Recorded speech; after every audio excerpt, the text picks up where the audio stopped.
First സെഷനേ തന്നേക്കാം, കാരണം ഇനി ഓടി തിരിച്ചെത്തണ്ടേ. രാവിലെ 4:45 പുറപ്പെട്ടതാണ്. അങ്ങനെ ഒരു അസുലഭ ഭാഗ്യം ലഭിച്ചതാണ്. എന്താണെങ്കിലും ഏതൊരവസരത്തിലും ഭഗവത് കഥകൾ കീർത്തിക്കാൻ ഒരു അവസരം ലഭിക്കുന്നത് വളരെ സന്തോഷമാണ്. ശ്രീമദ് ഭാഗവത ഗോപുരം തുറക്കുമ്പോൾ എന്നുള്ളതാണ് എനിക്ക് തന്നിരിക്കുന്ന വിഷയം. ഇപ്പം ഇവിടെ ഞാൻ പ്രധാനമായും പറയാൻ ഉദ്ദേശിക്കുന്നത് ശ്രീമദ് ഭാഗവതത്തെ നമ്മളെങ്ങനെ സമീപിക്കണം എന്നുള്ളതാണ്. കാരണം ശ്രീമദ് ഭാഗവത ഗോപുരം തുറക്കുമ്പോൾ എന്നല്ലേ, ഒരു വാതിൽ തുറന്ന് അകത്തേക്ക് കടക്കുമ്പോൾ നമുക്കറിയാം അവിടെയുള്ളവരോട് നമ്മൾ എങ്ങനെ പെരുമാറണം എന്നൊക്കെ അല്ലേ. അതുപോലെ ഭാഗവതത്തിലേക്ക് പ്രവേശിക്കുമ്പോൾ അതിന് മുന്നോടിയായിട്ട് ചില കാര്യങ്ങൾ ധരിച്ച് വശാക്കേണ്ടതുണ്ട്. അത് കഴിഞ്ഞിട്ട് ഭാഗവതത്തിലുള്ളതെല്ലാം ഇനിയുള്ള ആചാര്യന്മാർ പറഞ്ഞു തരും. അപ്പം മറ്റുള്ള ആചാര്യന്മാർ പറഞ്ഞു വെച്ചത് തത്തമ്മേ പൂച്ച പൂച്ച എന്നുള്ള രീതിയിൽ ഞാൻ പറയുന്നു എന്നേ ഉള്ളൂ.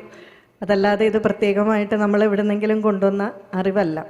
അറിവ് എല്ലാവർക്കും അവകാശപ്പെട്ടതാണ്. ഇപ്പം ഇവിടെ ശ്രീമദ് ഭാഗവതം നോക്കിയാൽ അതിലെ 3-ാമത്തെ ശ്ലോകം, നിഗമകൽപ്പതരോർഗളിതം ഫലം ശുഖമുഖാത് അമൃതദ്രവ സംയുതം പിബത ഭാഗവതം രസമാലയം മുഹുരകോ രസികാഭുവി ഭാവുകാഹ.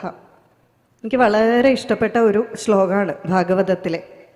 ഇവിടെ നിഗമം എന്ന് പറയുന്ന ഒരു വാക്ക് ഉപയോഗിച്ചിട്ടുണ്ട്. അപ്പം നിഗമം എന്ന് പറഞ്ഞാൽ ശരിക്കും അതിൻ്റെ അർത്ഥം നിഗമയതി, ബോധയതി, ബോധിപ്പിക്കുന്നത് എന്നാണ്. എന്തിനെയാണ് ബോധിപ്പിക്കുന്നത്? ചതുർവിധ പുരുഷാർത്ഥങ്ങളെ ബോധിപ്പിക്കുന്നത്. ധർമ്മ, അർത്ഥ, കാമം, മോക്ഷം. അങ്ങനെയാണെങ്കിൽ ആചാര്യന്മാർ പറയുന്നു ചതുർവിധ പുരുഷാർത്ഥങ്ങളെ എല്ലാം സൂചിപ്പിക്കുന്നുണ്ടെങ്കിൽ അത് വേദം തന്നെയാണ്. അപ്പോൾ ഇവിടെ നിഗമം എന്നുള്ളതിന് നമുക്ക് ഏതർത്ഥം എടുക്കാം? വേദം എന്നുള്ള ഒരു അർത്ഥം എടുക്കാം. ഇനി ഭാഗവതത്തിൻ്റെ അവസാനത്തിൽ പറയുന്നു സർവവേദാന്ത സാര സംഗ്രഹം എന്ന് പറയുന്നു. വീണ്ടും നമ്മൾ എവിടെ എത്തുന്നു? വേദത്തിലെത്തുന്നു. ഭാഗവതം എന്ന് പറയുന്നത് വേദാന്തത്തിൻ്റെ അല്ലെങ്കിൽ വേദത്തിൻ്റെ എല്ലാം സാരമാണ് എന്ന് പറയുന്നു. ഭഗവത്ഗീത രാവിലെ ഞാൻ പറഞ്ഞു, അതും എന്താ പറയുക? സർവവേദാന്ത സാര സംഗ്രഹം, സംഗ്രഹഭൂതം എന്ന് പറയുന്നുണ്ട്. അപ്പം എന്തിനാണ് ഇവരെല്ലാവരും തിരിച്ചു കൊണ്ടുവന്ന് വേദത്തിൽ കൊണ്ട് നിർത്തുന്നത്? ഇതുപോലെയുള്ള എന്തെടുത്താലും അവസാനം എത്തി നിൽക്കുന്നത് വേദത്തിലാണ്, അല്ലെ? ഇതെല്ലാം വേദമാണ് എന്ന് പറയുന്നു. അപ്പോൾ ഇതാണ് ഇന്ന് പ്രധാനമായിട്ട് പറയാൻ ഉദ്ദേശിക്കുന്നത്. അപ്പോൾ ഇവിടെ വേദം എന്നുള്ള വാക്കിൻ്റെ അർത്ഥം എന്താണ്? നിഗമം എന്നുള്ളതിന് ബോധയതി, നിഗമയതി എന്ന് പറയുന്നത് പോലെ തന്നെ വേദം എന്നുള്ള വാക്കിന് വേദയതി എന്ന് പറയുന്ന ഒരർത്ഥമുണ്ട്. അതിൻ്റെ അർത്ഥം ബോധിപ്പിക്കുന്നത്, ഉപദേശിക്കുന്നത് എന്നാണ്. അപ്പം എന്താണ്? ഭാഗവതമാണെങ്കിലും ഭഗവത്ഗീതയാണെങ്കിലും വേദമാണെങ്കിലും എന്താണ്? എല്ലാം ബോധിപ്പിക്കുന്നതാണ്, ഉപദേശിക്കുന്നതാണ്. പക്ഷേ ഈ വേദത്തിൻ്റെ സാരമാണ് ഇത് എന്ന് പറയുന്നതിന് പ്രധാന കാരണം എന്താണ്? കാരണം ഭാരതത്തിൻ്റെ അടിസ്ഥാന ഗ്രന്ഥം, അല്ലെങ്കിൽ നമ്മൾ ഹിന്ദു സംസ്കാരം അനുസരിച്ച്, ഹിന്ദു മതമല്ല, ഹിന്ദു സംസ്കാരം അനുസരിച്ച് ജീവിക്കുന്നവരുടെ അടിസ്ഥാന ഗ്രന്ഥം ഏതാണ്? വേദമാണ്, അല്ലേ? പലപ്പോഴും ക്രിസ്ത്യാനിയുടെ അടിസ്ഥാന ഗ്രന്ഥം ഏതാണെന്ന് ചോദിച്ചാൽ നമ്മൾ കൃത്യമായിട്ട് പറയും. മുസ്ലിമിൻ്റെ അടിസ്ഥാന ഗ്രന്ഥം ഏതാണെന്ന് ചോദിച്ചാലും പറയും. ചിലപ്പോൾ അതിനുള്ളിലുള്ളതും പറയും. നമ്മുടെ അടിസ്ഥാന ഗ്രന്ഥം ചോദിച്ചാൽ കുറേ ചോയ്സൊക്കെ വേണം, അല്ലേ? ഭഗവത്ഗീത, ഭാഗവതം, മഹാഭാരത, രാമായണം, ഇങ്ങനെ അങ്ങ് പോകും. ഇപ്പം പക്ഷേ കുറേയൊക്കെ മാറ്റം വന്നിട്ടുണ്ട്. കുറേ ആളുകളാണെങ്കിലും വേദം എന്ന് പറയാറുണ്ട്. പക്ഷെ അവിടെ ഒരു പ്രശ്നം, അതിനുള്ളിലുള്ളത് എന്താണ് ചോദിച്ചു കഴിഞ്ഞാൽ നമ്മൾ ടോട്ടലി ബ്ലാങ്ക് ആയി പോവും, അല്ലേ? ശരിക്കും പറഞ്ഞാൽ അത് മോശമല്ലേ, അല്ലേ? ഒരു ക്രിസ്ത്യാനിയോട് ചോദിച്ചാൽ ബൈബിളിലെ കുറേ കാര്യങ്ങളാണെങ്കിലും പറഞ്ഞു തരും. മുസ്ലിമിനോട് ചോദിച്ചാലും അറിയാം. പക്ഷേ നമ്മളോട് ചോദിച്ചു കഴിഞ്ഞാൽ നമ്മൾ പറയും നമുക്ക് വേദം എന്താണ് എന്ന് അറിയില്ല. അതെന്തോ കുറേ സ്തോത്രങ്ങൾ, ഈ പൂണൂലിട്ടവരെ ചൊല്ലുന്ന എന്തോ സാധനങ്ങളൊക്കെയാണ്, അല്ലേ? കുറേ മന്ത്രങ്ങളും സ്തോത്രങ്ങളും ഒക്കെ, അതൊന്നും നമുക്കറിയില്ല. അങ്ങനെയാണെങ്കിൽ ഇത് പൂണൂലിട്ടവർക്കും കുറേ മന്ത്രം ചൊല്ലുന്നവർക്കും മാത്രമുള്ളതാണെങ്കിൽ അത് നമ്മുടെ അടിസ്ഥാന ഗ്രന്ഥമാകുമോ? നമ്മുടെ അടിസ്ഥാന ഗ്രന്ഥം ആകണമെങ്കിൽ അതെങ്ങനെയുള്ളതായിരിക്കണം? എല്ലാവർക്കും ബാധകമാകുന്നതായിരിക്കണം, എല്ലാവർക്കുമുള്ള ആശയങ്ങളുള്ളതായിരിക്കണം. ശരിക്കു പറഞ്ഞാൽ അതാണത്. നമ്മൾ മനസ്സിലാക്കി വെച്ചതിൻ്റെ കുഴപ്പമാണ്. വേദത്തിൽ വളരെ കുറവ് മാത്രമേ ഉപാസനാകാന്ഡം പറയുന്നുള്ളൂ. ബാക്കി മുഴുവൻ കർമ്മകാന്ഡാണ്. ഭൗതിക ജീവിതത്തിൽ ഗൃഹസ്ഥാശ്രമികൾക്കുള്ള ഉപദേശങ്ങളാണ് വേദത്തിൽ ഏറ്റവും കൂടുതൽ. പക്ഷെ ഇത് തുറന്നു നോക്കാത്തത് കൊണ്ടും, പിന്നെ നമ്മൾ അടുത്ത കാര്യം എന്താ പറയുക, ഇത് മുഴുവൻ ഈ സംസ്കൃതത്തിൽ എഴുതി വെച്ചതുകൊണ്ടല്ലേ നമുക്ക് മനസ്സിലാവാത്തത്. ഇവർക്ക് നമുക്കറിയാവുന്ന ഭാഷയിൽ എഴുതി വയ്ക്കാൻ പാടില്ലായിരുന്നു അടുത്ത നമ്മൾ ചോദിക്കുന്നത്. ഇത് എഴുതിയ കാലഘട്ടങ്ങളിൽ ആദ്യകാലത്ത് ഇത് വാമൊഴിയായിട്ടാണ് വന്നത്, പിന്നീടാണ് വരമൊഴിയായത്. ആ കാലഘട്ടത്തിൽ ഏറ്റവും കൂടുതൽ നിലനിന്നിരുന്ന ഭാഷ സംസ്കൃതമായിരുന്നു. അതുകൊണ്ടാണ് എഴുതിയത്. നമ്മളത് ഏതോ കാലഘട്ടത്തിൽ വെച്ച് മറന്നിട്ട് പോന്നു. അതുകൊണ്ട് പിന്നെ അവരെ കുറ്റം പറഞ്ഞിട്ട് കാര്യമുണ്ടോ? പക്ഷേ ജീവിത ഗന്ധിയായതുകൊണ്ട് നമ്മളിത് പഠിച്ചേ മതിയാകും. ഇനി ഈ വേദമെന്നുള്ള വാക്കിൻ്റെ അർത്ഥം എന്താണ്? വേദം എന്നുള്ള വാക്കിൻ്റെ വളരെ സാമാന്യമായിട്ടുള്ള അർത്ഥം എന്താണ്? അറിവ്, അല്ലേ? അതായത് നമ്മുടെ അടിസ്ഥാന ഗ്രന്ഥം വേദമാണ്. നമ്മുടെ അടിസ്ഥാനമായിട്ട് നമ്മൾ ഉൾക്കൊണ്ട കാര്യം അറിവാണ് എന്ന് പറഞ്ഞാൽ അതിൻ്റെ അർത്ഥം എന്താണ്? നമ്മൾ ജീവിതത്തിൽ ഏറ്റവും കൂടുതൽ പ്രാധാന്യം കൊടുക്കേണ്ടത് അറിവിനാണ്, വേറൊന്നിനുമല്ല. ജ്ഞാനം, അറിവിനാണ്. ഇപ്പോൾ ഏറ്റവും കൂടുതൽ ചർച്ച നടക്കുന്ന വിഷയങ്ങളിലൊന്ന് നമ്മളുടെ രാജ്യത്തിന് പേര് എന്ത് വേണമെന്നുള്ളതാണ്, അല്ലേ? ഭാരതം, ഇന്ത്യ എന്നൊക്കെ. നമ്മുടെ രാജ്യത്തിന് ഭാരതം എന്ന പേരെങ്ങനെ വന്നു? പല ആചാര്യന്മാർ പലതരത്തിൽ പറയാറുണ്ട്. അതെല്ലാം ശരി തന്നെയാണ്. ഒന്നെങ്ങനെയാണ്? ഭ എന്നാൽ ഭാവം, രാ എന്നാൽ രാഗം, ത എന്നാൽ താളം. ഭാവരാഗ താള സമന്വയമായിട്ടുള്ള രാഷ്ട്രം ഭാരതം. മറ്റൊന്ന് ഭ എന്നാൽ ഭഗവാൻ, ഭഗവാനോട് രതിയുള്ള രാഷ്ട്രം, സ്നേഹമുള്ള പ്രേമമുള്ള രാഷ്ട്രം. വേറൊരു അർത്ഥം ആദിശങ്കരാചാര്യർ പറഞ്ഞിരിക്കുന്നു. ഭ എന്നാൽ പ്രകാശം, പ്രകാശത്തിൽ രമിക്കുന്ന ജ്വലിക്കുന്ന രാഷ്ട്രം. പ്രകാശത്തിൽ ജ്വലിക്കുക എന്ന് പറഞ്ഞാൽ 100 വോൾട്ട് 500 വോൾട്ട് ബൾബിടുന്നതാണോ? ഒരിക്കലുമല്ല. ശങ്കരാചാര്യർ പറയുന്നു ഏറ്റവും വലിയ പ്രകാശം എന്ന് പറയുന്നത് അറിവാണ്. നമ്മൾ ചിലപ്പോൾ പറയില്ല, ഇപ്പോഴാ തലേ വെളിച്ചം വീണത് പറയില്ലേ? ആ വെളിച്ചം എന്ന് പറയുന്നത് എന്താ? ഇപ്പൊ ബുദ്ധി ഉദിച്ചു എന്ന് പറയും. അതായത് ശങ്കരാചാര്യർ പറയുന്നു ഏറ്റവും വലിയ പ്രകാശം അറിവാണ്. അസതോമ സദ്ഗമയ തമസോമ ജ്യോതിർഗമയ. ഇനി നിങ്ങൾ അടുത്ത ദിവസമൊക്കെ ജഡഭരതന്റെ ചരിതമൊക്കെ ഭാഗവതത്തിൽ കാണും. അപ്പൊ അതുകൊണ്ട് ദുഷ്യന്തന്റെയും ശകുന്തളയുടെയും പുത്രൻ ഭരിച്ചതുകൊണ്ട് ഭാരതം, ഇതെല്ലാം ശരി തന്നെയാ. പക്ഷെ ഇതിനു മുമ്പും നമ്മുടെ രാജ്യത്തിന്റെ പേരെന്തായിരുന്നു? ഭാരതം എന്നായിരുന്നു. അതെങ്ങനെ വന്നു? അതിന് കാരണം എല്ലാ കാലവും ഭാരതം വിശ്വഗുരുവായിരുന്നു അറിവിൻ്റെ കാര്യത്തിൽ. പണ്ട് കാലം തൊട്ട് ധാരാളം വിദ്യാർത്ഥികൾ ഭാരതത്തിൽ വിദ്യാഭ്യാസത്തിനായി വരുമായിരുന്നു മറ്റ് രാജ്യങ്ങളിൽ നിന്നും. നമ്മുടെ രാജ്യത്ത് വന്ന് നമ്മുടെ സംസ്കാരം മാത്രമല്ല, മറ്റ് രാജ്യങ്ങളിലെ സംസ്കാരം പോലും ഇവിടെ നിന്ന് പഠിക്കാമായിരുന്നു. അതായത് അവയെല്ലാം പഠിപ്പിക്കാൻ തക്ക കഴിവുള്ള ആചാര്യന്മാർ, ഗുരുക്കന്മാരും ഇവിടെ ഉണ്ടായിരുന്നു. അപ്പം അന്ന് തൊട്ടേ ഭാരതം അറിവിൻ്റെ കാര്യത്തിൽ വിശ്വഗുരു ആയിരുന്നു. അറിവിൻ്റെ ദേവതയുടെ പേരാണ് സരസ്വതി ദേവി, അല്ലേ? സരസ്വതി ദേവിയുടെ മറ്റൊരു പേരാണ് ഭാരതി. ആ ഭാരതി എന്നതിൽ നിന്നാണ് ഭാരതം എന്ന പേര് വന്നത്. അതായത് അറിവ്, നമ്മളുടെ സംസ്കാരം അല്ലെങ്കിൽ നമ്മളുടെ ഗ്രന്ഥം വേദമാണ്. വേദം എന്ന് പറഞ്ഞാൽ അറിവാണ്.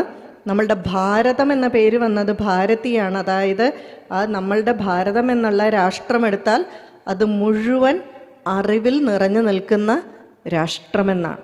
അപ്പം അതുകൊണ്ട് നമ്മൾ എന്ത് ചെയ്യണം? ഏറ്റവും കൂടുതൽ ജീവിതത്തിൽ പ്രാധാന്യം കൊടുക്കേണ്ടത് നമ്മളുടെ ഈ സനാതനധർമ്മത്തിൽ അധിഷ്ഠിതമായിട്ടുള്ള അല്ലെങ്കിൽ വൈദിക സംസ്കാരത്തിനാണ്. പിന്നെ നമ്മൾ പറയാറുണ്ട് നമ്മളുടെ സംസ്കാരം എന്താണ് എന്ന് ചോദിച്ചാൽ സനാതന സംസ്കാരമെന്ന്. ശരിക്കും പറഞ്ഞാൽ നമ്മളുടെ സംസ്കാരത്തിൻ്റെ പേര് അതല്ല. നമ്മളുടെ സംസ്കാരത്തിൻ്റെ പേരാണ് വൈദിക സംസ്കാരം, വേദം അധിഷ്ഠാനപ്പെടുത്തിയുള്ള ജീവിത പദ്ധതി, അല്ലേ? സംസ്കാരം എന്ന് പറഞ്ഞാൽ സംസ്കരിക്കപ്പെടുന്നത്. നമ്മളെ തന്നെ ജനിച്ചാൽ മരിക്കുന്നത് വരെ ഇങ്ങനെ ഇരുന്നാൽ പോരാ. നമ്മൾ മാറ്റം വരുത്തി വളരെ വിവേകശീലമുള്ള, നമ്മൾക്ക് ചിന്തിക്കാൻ പറ്റുന്ന ഒരു തലമുറയായി നമ്മൾ മാറണം. സംസ്കരിക്കപ്പെടുകയാണ്. എങ്ങനെ സംസ്കരിക്കപ്പെടണം? വേദത്തിലുള്ള ആശയങ്ങളെ അടിസ്ഥാനമാക്കി നമ്മൾ മാറ്റപ്പെടണം. അപ്പം നമ്മുടെ സംസ്കാരം എന്താണ്? വൈദിക സംസ്കാരം. അപ്പം നമ്മളുടെ സംസ്കാരം വൈദിക സംസ്കാരം. അപ്പം പിന്നെ എന്തുകൊണ്ടാണ് സനാതന സംസ്കാരം എന്ന് പറയുന്നത്? അതിനെ വിശേഷിപ്പിക്കുന്ന പദമാണ്. ഉദാഹരണത്തിന് ഒരു ചേച്ചിയെ ഞാൻ കണ്ടു, നല്ല വലിയ കണ്ണുകളാണ് എന്ന് പറയുകയാണ്. അപ്പം ആ കണ്ണുകളെ ഞാൻ വിശേഷിപ്പിക്കാൻ ഉപയോഗിച്ച പദമാണ് വലുത്. അതുപോലെ തന്നെ നമ്മുടെ വൈദിക സംസ്കാരത്തെ വിശേഷിപ്പിക്കാൻ ഉപയോഗിക്കുന്ന പദമാണ് സനാതനം. സനാതനം എന്ന് പറഞ്ഞാൽ എന്നും തനമായത്, ഒരിക്കലും നശിക്കാത്തത്, എന്നും പുതുമയോടെ നിൽക്കുന്നത്. അതിന് കാരണം ഇതിലെ ആശയങ്ങൾ ഒരു കാലത്തും ഔട്ട്ഡേറ്റഡ് ആവില്ല. നമ്മുടെ ഏറ്റവും വലിയ സംശയം അതല്ലേ, ഈ പണ്ട് കാട്ടിലും ഗുഹയിലും ഒക്കെ ഇരുന്ന് എഴുതിയവരുടെ കാര്യങ്ങളൊക്കെ നമ്മളിപ്പോൾ പഠിക്കണമോ ഇല്ലയോ എന്നുള്ളത് അല്ലേ. പക്ഷേ ശരിയായ രീതിയിൽ ഇത് പഠിച്ചു കഴിഞ്ഞാൽ നമുക്ക് മനസ്സിലാകും ഇതൊരു കാലത്തും ഔട്ട്ഡേറ്റഡ് ആവില്ല എന്ന്. അതിന് കുറച്ച് കഴിയുമ്പോൾ ഞാൻ കുറച്ച് എക്സാമ്പിൾ പറയാം. പക്ഷേ ഈ വൈദിക ഭാഗവത്തിലേക്ക് വരാം കേട്ടോ. വൈദിക സംസ്കാരം എന്നുള്ളത് ആർക്കുള്ളതാണ്? ഇത് മനുഷ്യന്മാർക്ക് മാത്രം ഉള്ളതാണ്. മൃഗങ്ങൾക്കും മറ്റ് ജീവജാലങ്ങൾക്കും പക്ഷിമൃഗാദികൾക്കും ഒന്നും പറഞ്ഞിട്ടില്ല. ഇത് ശങ്കരാചാര്യരുമായിട്ട് ഇത് വളരെ വാഗ്വാദങ്ങളൊക്കെ ഉണ്ടായതാണ്, വാക്തർക്കങ്ങളൊക്കെ ഉണ്ടായതാണ്. പക്ഷേ വേദം എന്നുള്ളത് മനുഷ്യന് മാത്രമാണ്. കാരണം അതിലെന്താണ്, അതിൽ ചില ആചാര പദ്ധതിയൊക്കെ പറയുന്നുണ്ട്. കടുവയോട് പറയാൻ പറ്റുമോ രാവിലെ ബ്രാഹ്മ മുഹൂർത്തത്തിൽ എഴുന്നേറ്റ് പോയി കുളിച്ച് അതുപോലെ പത്മാസനത്തിലിരുന്ന് 108 ഗായത്രി ജപിക്കണം എന്നൊന്നും പറയാൻ പറ്റില്ലല്ലോ. അപ്പം ഇത് കൃത്യമായിട്ട് ആർക്ക് വേണ്ടിയിട്ടുള്ളതാണ്? മനുഷ്യജന്മം കിട്ടിക്കഴിഞ്ഞാൽ ആ മനുഷ്യന് വേണ്ടിയിട്ടുള്ളതാണ്. പക്ഷേ ഈ കിട്ടിക്കഴിഞ്ഞാൽ ഈ മനുഷ്യന് മാത്രം അറിവ് എന്ന് പറയുന്ന ഈ വേദം എന്തുകൊണ്ട് തന്നു? ഈ ഗ്രന്ഥം ഈ ബാക്കി എല്ലാവരെക്കാളും നമുക്കെന്തോ ഒരു സാധനം സ്പെഷ്യലായിട്ടുണ്ട്, അതുകൊണ്ടാണ് നമുക്ക് തന്നത് ഈ വേദം. അപ്പോൾ എന്താണ് സ്പെഷ്യലായിട്ടുള്ളത്? ഇപ്പം ഞാനൊക്കെ മാനേജ്മെൻറ്റ് പഠിപ്പിക്കുന്ന ടീച്ചറാണ്. അപ്പോൾ അഡ്വർടൈസിങ് സ്ട്രാറ്റജി ഒക്കെ പഠിപ്പിക്കും. പരസ്യം എങ്ങനെ കൊടുക്കണം. അപ്പോൾ പരസ്യം കൊടുക്കുന്ന കാര്യം പറയുമ്പോൾ നമ്മൾ പറയും നമ്മളുടെ കോമ്പറ്റീറ്ററിന് ഇല്ലാത്ത എന്തെങ്കിലും ഗുണം നമ്മുടെ പ്രോഡക്റ്റിനുണ്ടെങ്കിൽ അത് പ്രൊജക്റ്റ് ചെയ്ത് കാണിക്കണം. എല്ലാവർക്കും ഉള്ളത് പറഞ്ഞാൽ നമ്മുടെ പ്രോഡക്റ്റ് ആരെങ്കിലും മേടിക്കുമോ? അതുപോലെ മൃഗങ്ങളെയും പക്ഷികളെയും അപേക്ഷിച്ച് നമുക്ക് എന്താണ് കൂടുതലായിട്ടുള്ളത്? നമ്മുടെ സ്കോപ്പ് അറിയണ്ടേ? അല്ലെങ്കിൽ നമ്മൾ നാടൻ ഭാഷയിൽ പറയുന്നത് പോലെ പട്ടിക്ക് മുഴുവൻ തേങ്ങ കിട്ടിയതുപോലെ ഇരിക്കും. അപ്പം നമുക്ക് എന്താണ് കൂടുതലായിട്ടുള്ളത്? അപ്പം സ്വാഭാവികമായിട്ട് നമ്മൾ ചിന്തിക്കും നമ്മളെക്കാളും വേഗത്തിൽ ഓടാൻ കഴിവുള്ള മൃഗങ്ങളുണ്ട്, നമ്മളെക്കാളും ദൂരത്തിൽ കാണാൻ കഴിയുന്ന മൃഗങ്ങളുണ്ട്, നമ്മളെക്കാളും കേൾക്കാൻ കഴിയുന്ന മൃഗങ്ങളുണ്ട്. എന്നിട്ട് നമ്മൾ പറയുവാണ് നമ്മളാണ് കേമന്മാർ. എന്തുകൊണ്ടാണ് നമ്മൾ ഈ പറയുന്നൊന്നും അവർക്ക് മനസ്സിലാവത്തില്ല. ഈ മൃഗങ്ങളൊന്നും വന്ന് നമ്മളോട് യുദ്ധം ചെയ്യില്ല, നമ്മൾ എഴുതിയിരിക്കുന്നൊന്നും അവർ വായിക്കില്ല എന്നുള്ളത് കൊണ്ടാണോ? ഇതൊന്നുമല്ല. അവർക്കില്ലാത്തൊരു സാധനം ഫിറ്റ് ചെയ്തിട്ടാണ് ബ്രഹ്മദേവൻ നമ്മളെ ഇങ്ങോട്ട് വിട്ടത്. അതിൻ്റെ പേരാണ് വിശേഷ ബുദ്ധി. ഇത് പക്ഷെ നിങ്ങൾ കുറേയൊക്കെ കേട്ട് കാണും അല്ലേ? ആധ്യാത്മിക ക്ലാസ്സുകൾ കേൾക്കുന്നവർ വിശേഷ ബുദ്ധി എന്താണെന്ന് കേട്ട് കാണും. പക്ഷെ ഇതെന്താണെന്ന് ഒന്ന് മനസ്സിലാക്കണം. ഇല്ലെങ്കിൽ നമ്മളിപ്പോൾ ഒരു കോഴ്സ് പഠിക്കുമ്പോൾ, ഇപ്പോൾ സാധാരണ ബിഫാം കോഴ്സ് പഠിക്കുകയാണെന്ന് വയ്ക്കുക. ഈ ബിഫാം കോഴ്സ് പഠിക്കുന്ന ഒരു കുട്ടി മനസ്സിലാക്കണം, ഈ ബിഫാം കോഴ്സ് കഴിഞ്ഞാൽ തനിക്ക് എന്തൊക്കെ സാധ്യതകളുണ്ട്. സാധാരണ കുട്ടികളോട് ചോദിച്ചാൽ പറയും മെഡിക്കൽ സ്റ്റോറിൽ മരുന്നെടുത്ത് കൊടുക്കാൻ നിൽക്കും, ഹോസ്പിറ്റലിൽ ഫാർമസിയിൽ നിൽക്കാം. അങ്ങനെയല്ല. ബിഫാം കഴിഞ്ഞാൽ he can start a medicine factory. മെഡിസിൻ്റെ ഒരു ഫാക്ടറി സ്റ്റാർട്ട് ചെയ്യാൻ പറ്റും ബിഫാം കഴിഞ്ഞാൽ. അതുകൊണ്ട് നമ്മുടെ കയ്യിലിരിക്കുന്ന കോഴ്സിൻ്റെ സാധ്യത അറിയണ്ടേ? അതുപോലെ നമുക്കൊരു വിശേഷ ബുദ്ധി ഉണ്ടെങ്കിൽ അതിൻ്റെ സാധ്യത എത്രമാത്രം ഉണ്ടെന്ന് നമ്മൾ അറിയണം. വിശേഷ ബുദ്ധി എന്ന് പറഞ്ഞാൽ വളരെ ബുദ്ധിമുട്ടുള്ള സാധനമൊന്നുമല്ല, അനേക സാധ്യതകളിൽ നിന്നും ഒന്നിനെ തിരഞ്ഞെടുക്കാനുള്ള കഴിവ്. അപ്പം നിങ്ങളത് ചെയ്തിട്ടാണ് ഇന്ന് വന്നിരിക്കണേ.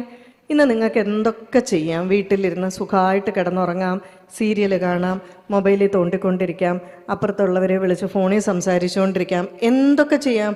സത്രത്തിന് വരാം അല്ലേ? അനേക സാധ്യതകളിൽ നിന്ന് നിങ്ങൾ ആലോചിച്ച് എന്ത് ചെയ്തു? ഒരെണ്ണത്തിനെ തിരഞ്ഞെടുത്തു. ഈ അനേക സാധ്യതകളിൽ നിന്ന് ഒന്നിനെ തിരഞ്ഞെടുക്കാനുള്ള കഴിവ് മൃഗങ്ങൾക്കും പക്ഷിമൃഗാദികൾക്കും വളരെ കുറവാണ്. ഇത് നമുക്ക് മാത്രമേ ഉള്ളൂ. പക്ഷേ ഇതുവരെ നമ്മളുടെ റോളാണ് ഈ തിരഞ്ഞെടുക്കാനുള്ള സാധ്യത. ഇങ്ങനെ തിരഞ്ഞെടുത്ത് കഴിയുമ്പോൾ എന്തെങ്കിലും അബദ്ധം പറ്റും. അപ്പം നമ്മൾ എന്തു പറയും?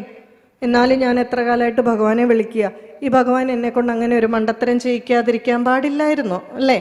നമുക്കാണെങ്കിൽ ബ്രഹ്മാനന്ദാണ്. എന്ത് തെറ്റ് ചെയ്താലും വേറെ ആരുടെയെങ്കിലും തലയിലോട്ട് ഇട്ട് കൊടുത്താൽ ആത്മസാക്ഷാത്കാരമായി അല്ലേ? പക്ഷെ ഭഗവാൻ പറയുന്നത് നമ്മളിങ്ങനെ സമാധാനിക്കാന്ന് പറയുന്നതല്ലാതെ ലോജിക്ക് ഇങ്ങനെയൊന്നുമല്ല. ഭഗവാൻ പറയുന്നു, സൃഷ്ടിച്ചപ്പോഴേ ഞാൻ ഇതിനുള്ള സാധനമൊക്കെ ഫിറ്റ് ചെയ്താ വിട്ടത്, സ്വതന്ത്രമായി ചിന്തിക്കാനുള്ളത്. ഇതുവരെ എനിക്ക് റോളില്ല. അതായത് പലവിധ സാധ്യതകളിൽ നിന്നും ഒന്നിനെ ഇപ്പം നിങ്ങൾ സത്രത്തിന് വരാം എന്ന് തീരുമാനിച്ചു. തീരുമാനിക്കുന്നത് വരെ നിങ്ങൾക്ക് റോളാണ്, ഭഗവാന് റോളില്ല. തീരുമാനിച്ച് കഴിഞ്ഞാലോ ഇനി ഭഗവാന്റെ റോള് വരും. ശക്തി വേണ്ട ഇങ്ങോട്ട് വരാൻ? ആര് ശക്തി തരും? ഇങ്ങോട്ട് വരാനും ഇവിടെ വന്നിരിക്കാനും കേൾക്കാനും തരുന്ന ശക്തി ഭഗവാന്റെ. അപ്പൊ വിധിയുടെ റോൾ എന്താണ്? അടുത്ത ചോദ്യം. നമ്മൾ പറയാറില്ലേ വിധി. ഈ വിധി എപ്പോഴാണ് റോള് വരുന്നതെന്ന് വെച്ചാൽ, ഒന്നും ചെയ്യാതെ നിങ്ങൾ ഇരുന്നെന്ന് വെച്ചോ, ഈ അനേക സാധ്യതകളുണ്ടല്ലോ, ഇതൊന്നും എടുക്കാതെ ഇരുന്നെങ്കിൽ പിന്നെ തലയിലേതുപോലെ വിധി പോലെ സംഭവിക്കും. ചിലപ്പോൾ ചക്ക തലയെ വീഴും, എന്തൊക്കെ സംഭവിക്കുമല്ലേ. നമ്മൾ പറയുന്നത് ഒയ്യോ എന്താണ് ഇങ്ങനെ പറ്റിപ്പോയി എന്ന് പറയും. അവിടെയാണ് വിധിക്ക് ഏറ്റവും കൂടുതൽ റോള് വരുന്നത്. അപ്പം നമുക്ക് ഏറ്റവും പ്രധാനപ്പെട്ടതായിട്ടുള്ളതാണ് ഈ വിശേഷ ബുദ്ധി. ഈ വിശേഷ ബുദ്ധിയെ നമ്മൾ ഏറ്റവും നന്നായിട്ട് ഉപയോഗിക്കുക. അതിന് കാരണം മൃഗങ്ങളുടെയും മനുഷ്യൻ്റെയും ശരീരത്തിൻ്റെ സ്ട്രക്ചർ നോക്കുക. മൃഗങ്ങൾ ഇങ്ങനെയാണ് നടക്കുന്നത് അല്ലേ? നട്ടെല്ല് നിവർത്തി പൂർണ്ണമായും ഫുൾ ടൈം നടക്കുന്ന ഒരേ ഒരാൾക്കാർ നമ്മളാണ് അല്ലേ? ഒരേ ഒരു ജന്തു നമ്മളാണ്. ജന്തു എന്ന് പറഞ്ഞാൽ ജായത്തെ ഇത് ജന്തു, ജനിച്ചതെല്ലാം ജന്തുക്കളാണ്. വേറെ ആരും നട്ടെല്ല് നിവർത്തി നടക്കുന്നില്ല. പിന്നെ മൃഗങ്ങളുടെയോ അവയവങ്ങളെല്ലാം ഭൂമിക്ക് ഹൊറിസോണ്ടലായിട്ടാണ്. ഗ്രാവിറ്റേഷണൽ ഫോഴ്സ് തുല്യമാണ്. എല്ലാ അവയവങ്ങൾക്കും തുല്യ പ്രാധാന്യമാണ്. നമ്മളോട് ആചാര്യന്മാർ പറഞ്ഞിരിക്കുന്നു, നമ്മൾ നട്ടെല്ല് നിവർത്തി നടക്കുന്നു, ഏറ്റവും ആദ്യം പ്രാധാന്യം കൊടുക്കേണ്ട ഏതാ? തലയ്ക്കാണ്, ബുദ്ധിക്കാണ് അല്ലേ? ഇപ്പം ഇവിടെ ഭൂമാനന്ദ സ്വാമിജി പറഞ്ഞില്ലേ മനസ്സും ബുദ്ധിയും തമ്മിലുള്ള ബന്ധം അല്ലേ? മനസ്സിങ്ങനെ പൊക്കോണ്ടിരിക്കും. അർജുനൻ പറയുന്ന പോലെ ചഞ്ചലഹി മനഃകൃഷ്ണ, എൻ്റെ ഭഗവാനെ ഇതിങ്ങനെ പോവുകയാണല്ലോ എന്ന്. അപ്പം എന്താണ്? ബുദ്ധിയാകുന്ന കടിഞ്ഞാണ് ഉപയോഗിച്ച് അതിനെ നിയന്ത്രിക്കണം എന്ന് പറയും അല്ലേ? അപ്പം എല്ലായിടത്തും ആദ്യം വേണ്ടത് ബുദ്ധിയാണ്. അതുകൊണ്ടാണ് നമ്മൾ ഈ അംഗന്യാസ കരന്യാസം ഒക്കെ ചൊല്ലുമ്പോൾ ഋഷിയുടെ സ്ഥാനം, ഋഷയോ സത്യദൃഷ്ടാര, സത്യത്തെ ദർശിച്ചവനാണ് ഋഷി. ഋഷിയുടെ സ്ഥാനം നമ്മൾ മൂർധാവിൽ കൊടുക്കുന്നത്. ബുദ്ധി കഴിഞ്ഞിട്ടുള്ള സ്ഥാനമേ എന്തിനു കൊടുക്കാവൂ? ഹൃദയത്തിന് കൊടുക്കാവൂ. അതായത് ബുദ്ധി ഉപയോഗിച്ച് മാത്രമേ സ്നേഹിക്കാവൂ, ബുദ്ധി ഉപയോഗിച്ച് മാത്രമേ പ്രവർത്തിക്കാവൂ. ഭാഗവതത്തിൽ ഉദാഹരണമുണ്ട്. ഏറ്റവും നല്ല ഉദാഹരണമാണ് പ്രഹ്ലാദൻ അല്ലേ? പ്രഹ്ലാദനെ വേണമെങ്കിൽ നമുക്ക് പറയാം അച്ഛനെ പറഞ്ഞാൽ അനുസരിക്കാത്തവെന്നല്ലേ. പക്ഷെ ആചാര്യന്മാർ പറയുന്നു ഭഗവത് കാര്യത്തിന് എതിര് നിൽക്കുന്ന ആരാണേലും അതൊന്നും നമ്മൾ പറഞ്ഞാൽ കേൾക്കണ്ട, പിന്നെ വലിയ യുദ്ധത്തിനൊന്നും പോകണ്ട, അത്രയേ ഉള്ളൂ അല്ലേ? അപ്പം അവിടെ എന്താണ്? ഹൃദയമാണോ പ്രഹ്ലാദൻ ഉപയോഗിച്ചത്? ഹൃദയം കൊണ്ടാണെങ്കിൽ അയ്യോ എൻ്റെ അച്ഛനല്ലേ അങ്ങനെ എങ്ങനെയാന്നൊക്കെ തോന്നും അല്ലേ? അവിടെ പ്രഹ്ലാദൻ എന്തു ചെയ്തു? ബുദ്ധി ഉപയോഗിച്ചു. ബുദ്ധി ഉപയോഗിച്ചുകൊണ്ട് കാര്യഗൗരവമുണ്ടായി, കാര്യങ്ങളും അത് തമ്മിൽ തിരിച്ചറിയാനുള്ള ഒരു വകതിരിവ് ഉണ്ടായി. ഈ ഹൃദയത്തിന് കൊടുക്കുന്നതും കൂടെ കഴിഞ്ഞിട്ടുള്ള സ്ഥാനമേ വയറിന് കൊടുക്കാവൂ. അതിലും കുറഞ്ഞ സ്ഥാനമേ പ്രത്യുൽപാദനത്തിന് കൊടുക്കാവൂ. അപ്പം നമ്മളുടെ ആ ഓർഡറിൽ തന്നെയാണ് നമ്മളുടെ അവയവങ്ങൾ വെച്ചിരിക്കുന്നത്. അപ്പോൾ അതുകൊണ്ടാണ് എല്ലായിടത്തും നോക്കിയാലും നമുക്ക് മനസ്സിലാവും അറിവിനാണ് ഭാരത സംസ്കാരത്തിൽ ഏറ്റവും ഉയർന്ന പ്രാധാന്യം കൊടുത്തിരിക്കുന്നത്. പക്ഷേ ഈ അറിവെല്ലാം വെച്ചിരിക്കുന്ന വേദം അത്ര കുറച്ചൊന്നും അല്ല. അതിൻ്റെ ക്വാണ്ടിറ്റി, അറിവെന്ന് പറയുന്നത് വളരെ ബൃഹത്തല്ലേ, അതുകൊണ്ട് വളരെ വിസ്തരിച്ചൊന്നും അല്ല പറഞ്ഞിരിക്കുന്നത്, കുറച്ച് ചുരുക്കത്തിലൊക്കെ ആയിരിക്കും. പക്ഷേ ഇത് സംസ്കൃതത്തിലും കൂടി ആയതുകൊണ്ടും ചുരുക്കത്തിലായതുകൊണ്ടും നമ്മളെപ്പോലുള്ള സാധാരണക്കാർക്ക് മനസ്സിലാക്കാൻ വളരെ ബുദ്ധിമുട്ടാണ്. അപ്പോൾ ആചാര്യന്മാരെന്ത് ചെയ്തു? ഈ വേദത്തിന് ഒരു ലക്ഷണമുണ്ട് പറയും. അതായത് വേദം എന്ന് പറഞ്ഞാൽ പ്രഭു സംഹിതം എന്ന് പറയും. സംഹിതം എന്ന് പറഞ്ഞാൽ പോലെ. വേദത്തിലുള്ളത് നമുക്കുള്ള ചിട്ടകളാണ്, ചട്ടങ്ങൾ, ഓർഡർ, കൽപ്പനകൾ എന്നൊക്കെ പറയില്ലേ. ഇതാണ് നമ്മളെങ്ങനെ ജീവിക്കണം, നമ്മളെങ്ങനെ നടക്കണം, ഇരിക്കണം, ഇതൊക്കെ. പക്ഷേ ഭഗവാൻ നമ്മളെ നോക്കാൻ കുറേ ആൾക്കാരെ ഏൽപ്പിച്ചിട്ടുണ്ട്, ദേവന്മാരെ. അഗ്നി, ഇന്ദ്രൻ, വായു, വരണം എന്നൊക്കെ പറഞ്ഞ് കുറേ ആൾക്കാരെ സൂപ്പർവിഷൻ അയച്ചിട്ടുണ്ട്. അവരും ഈ ചട്ടങ്ങൾ പഠിക്കണം. കാരണം എന്താ? നമ്മളിത് അനുസരിക്കുന്നുണ്ടോ എന്ന് അറിയണമെങ്കിൽ ചട്ടങ്ങൾ പഠിക്കണ്ടേ. അപ്പം ഇങ്ങനെ കുറേ ചട്ടങ്ങളുമായിട്ട് വിട്ടിരിക്കുന്നു. അതാണ് വേദം. അതിന് പ്രഭു സംഹിതം എന്ന് പറയും. പ്രഭുവിനെ പോലെ, പ്രഭുവിൻ്റെ ചട്ടങ്ങൾ പോലെ. ഇത് വായിച്ചാൽ മനസ്സിലാകാൻ ബുദ്ധിമുട്ടാണ്. അപ്പോൾ ആചാര്യന്മാരെന്ത് ചെയ്തു? നമുക്ക് പുരാണങ്ങളും ഇതിഹാസങ്ങളും തന്നു. അവിടെയാണ് ഇനി പതുക്കെ വരുന്നത്. പുരാണങ്ങൾ, ഭാഗവതം ഒരു പുരാണമല്ലേ, അതുകൊണ്ടാണ് അതിലേക്ക് വരുന്നത്. പുരാണങ്ങളും ഇതിഹാസങ്ങളും തന്നു. എന്നിട്ട് ഇവയ്ക്കും ലക്ഷണം പറഞ്ഞു. പുരാണത്തിന് ലക്ഷണമുണ്ട്. പുരാണം എന്ന് പറഞ്ഞാൽ സുഹൃത് സംഹിതം. ഒരു സുഹൃത്ത് നമ്മളോട് എത്ര സ്നേഹത്തോടു കൂടി കാര്യങ്ങൾ ഉപദേശിച്ചു തരുമോ ആ രീതിയിൽ പുരാണം നമുക്ക് കാര്യങ്ങൾ പറഞ്ഞു തരും. ഇതിഹാസമോ കാന്താ സംഹിതമാണെന്നാണ് പറഞ്ഞിരിക്കുന്നത്. ഭാര്യയെ പോലെ. നമുക്ക് 2 ഇതിഹാസമല്ലേ ഉള്ളത്, ഒന്ന് രാമായണവും മറ്റൊന്ന് മഹാഭാരതവും. ഇത് രണ്ടിലും നോക്കിയാൽ ഭാര്യയുടെ സ്വഭാവം ഉണ്ടെന്ന്. ഭാര്യയുടെ സ്വഭാവം എങ്ങനെയാ? ചില സമയം അസാമാന്യ സ്നേഹമായിരിക്കും, ചില സമയം മുഖം വെറുപ്പിച്ചിരിക്കും, ചില സമയം നല്ല ദേഷ്യമായിരിക്കും, ചില സമയം കുത്തുവാക്ക് പറയും, ചില സമയം നല്ല കരച്ചിലായിരിക്കും. 2 ഇതിഹാസം എടുത്ത് നോക്കിക്കേ, ഇതെല്ലാം ഉണ്ടല്ലേ. ഇത് ആചാര്യന്മാർ പറഞ്ഞിരിക്കുന്നതാണ് കേട്ടോ, ഞാൻ പറഞ്ഞൊന്നുമല്ല. അപ്പോൾ അതിൽ ഇതിഹാസത്തിൽ എന്താ പറഞ്ഞിരിക്കുക? ഇതിഹാസം പറഞ്ഞിരിക്കുന്നത് കാന്താ സംഹിതം. പക്ഷെ ഞങ്ങളോട് ആചാര്യന്മാർ പറയും, എപ്പോഴൊക്കെ പുരാണവും ഇതിഹാസവും വ്യാഖ്യാനിക്കുന്നുവോ വേദത്തിൻ്റെ അടിസ്ഥാനത്തിൽ മാത്രമേ വ്യാഖ്യാനിക്കാവൂ എന്ന്. അതിന് ഒരു ഉദാഹരണം പറയാം. വേദത്തിലെ ഒരു ആശയമാണ് സത്യം വദ. അത് പക്ഷെ എല്ലാവർക്കും അറിയാം അതിൻ്റെ ആശയം. എന്ന് വെച്ചാൽ എന്താ അർത്ഥം? സത്യം സംസാരിക്കുക, സത്യം മാത്രം ആചരിക്കുക, അല്ലെങ്കിൽ സത്യം വദ ധർമ്മം ചര, അതൊക്കെ ഉണ്ടല്ലോ. സത്യത്തിൽ ചരിക്കുക, സത്യം സംസാരിക്കുക. പക്ഷേ നമുക്കൊരു സംശയം തോന്നും, എത്രമാത്രം സത്യവാനായിരിക്കണം ഞാൻ എന്നൊക്കെ, നമുക്ക് ഇത്രയൊക്കെ വേണോ എന്നൊക്കെ നമുക്ക് തോന്നും. അപ്പം എന്ത് ചെയ്തു? ഒറ്റ പ്രാവശ്യം സത്യം വദ എന്ന് വേദത്തിലൊരാശയം പറഞ്ഞാൽ മനസ്സിലാക്കാൻ മാത്രം ബുദ്ധി കലികാലത്തിലെ നമുക്കില്ല. അതുകൊണ്ട് ആചാര്യന്മാരെന്ത് ചെയ്തു? സ്കന്ദപുരാണത്തിൽ 50 അധ്യായങ്ങളെ കൊണ്ട് ഹരിശ്ചന്ദ്ര ചരിതം പറഞ്ഞു. 50 അധ്യായം. സത്യം വദ എന്ന് പറയുന്ന ഒരാശയം. ഹരിശ്ചന്ദ്ര ചരിതം എന്താണ്? അവിടെ ഭക്തന്റെ കഥയാണോ? ഹരിശ്ചന്ദ്ര ചരിതം ഒരിക്കലും ഭക്തന്റെ കഥയല്ല. എന്താണ്? സത്യത്തിനെ മുറുകെ പിടിച്ച രാജാവിൻ്റെ കഥയാണ്, അല്ലേ? 50 അധ്യായങ്ങളെ കൊണ്ട് വർണ്ണിച്ചപ്പോൾ നമുക്ക് ഏകദേശമൊക്കെ പിടികിട്ടി സത്യം വദ എന്ന് പറഞ്ഞാൽ എന്താണ്. ഇതിൻ്റെ അർത്ഥം എന്താ? വേദത്തിൻ്റെ വ്യാഖ്യാനമാണ്, എക്സ്പ്ലനേഷൻസ് ആണ് പുരാണം. ഇത് തന്നെയാണ് ഇതിഹാസത്തിൽ നമ്മൾ കാണുന്നത്. ധർമ്മം ചര. ശ്രീരാമേന്ദ്രസ്വാമിയെ നോക്കിയാൽ പോരെ? ധർമ്മോ വിഗ്രഹവാൻ, രാമോ വിഗ്രഹവാൻ ധർമ്മ. ധർമ്മം വിഗ്രഹരൂപമെടുത്തത്, മനുഷ്യരൂപമെടുത്തതാണ് രാമൻ. രാമൻ ചെയ്തത് മുഴുവൻ ധർമ്മമാണ്. അത് മനസ്സിലാകുന്നില്ല എങ്കിൽ മനസ്സിലാക്കാനുള്ള ബുദ്ധി നമുക്കില്ലാത്തത് കൊണ്ടാണ് എന്ന് മനസ്സിലാക്കി അതിനെ കൂടുതൽ മനസ്സിലാക്കാനായിട്ട് ശ്രമിക്കുക. അപ്പം രാമായണം മുഴുവൻ തന്നിട്ട് വേദത്തിലെ അടുത്ത ആശയം പറഞ്ഞു, ധർമ്മം ചര. ഇപ്പം മനസ്സിലാവുന്നുണ്ടോ? അപ്പം നിങ്ങൾക്ക് കുറച്ചൊക്കെ ഇതിഹാസങ്ങളും പുരാണങ്ങളും അറിയാമെങ്കിൽ അതിൻ്റെ അർത്ഥം എന്താ? വേദം അറിയാമെന്നാണ്. അപ്പം ഇനി നമുക്ക് വിഷമമുണ്ടോ? നമ്മളുടെ അടിസ്ഥാന ഗ്രന്ഥം വേദമാണ്, വേദത്തിലുള്ള എന്താണ് എന്ന് ചോദിച്ചാൽ ഇനി നമ്മൾ ആരും എന്ത് പറയാൻ പാടില്ല? വേദത്തിലുള്ള എന്താണെന്ന് എനിക്ക് അറിയാൻ പാടില്ല പറയരുത്. നമ്മുടെ പുരാണങ്ങളിലും ഇതിഹാസങ്ങളിലും എന്താണോ ഉള്ളത് അതിൻ്റെ വളരെ ചുരുങ്ങിയ ഫോമാണ് വേദം. അതുകൊണ്ട് നമുക്കെല്ലാവർക്കും നമ്മൾ അഭിമാനിക്കണം, നമുക്ക് വേദത്തിലുള്ളതെല്ലാം ഒരു പരിധിവരെ നമുക്ക് അറിയാൻ സാധിക്കുമെന്ന്. ഇനി ഭാഗവതം എന്ന് പറയുന്ന പുരാണത്തിലേക്ക് വരുമ്പോൾ അതിന് കുറേ പ്രത്യേകതകളുണ്ട്.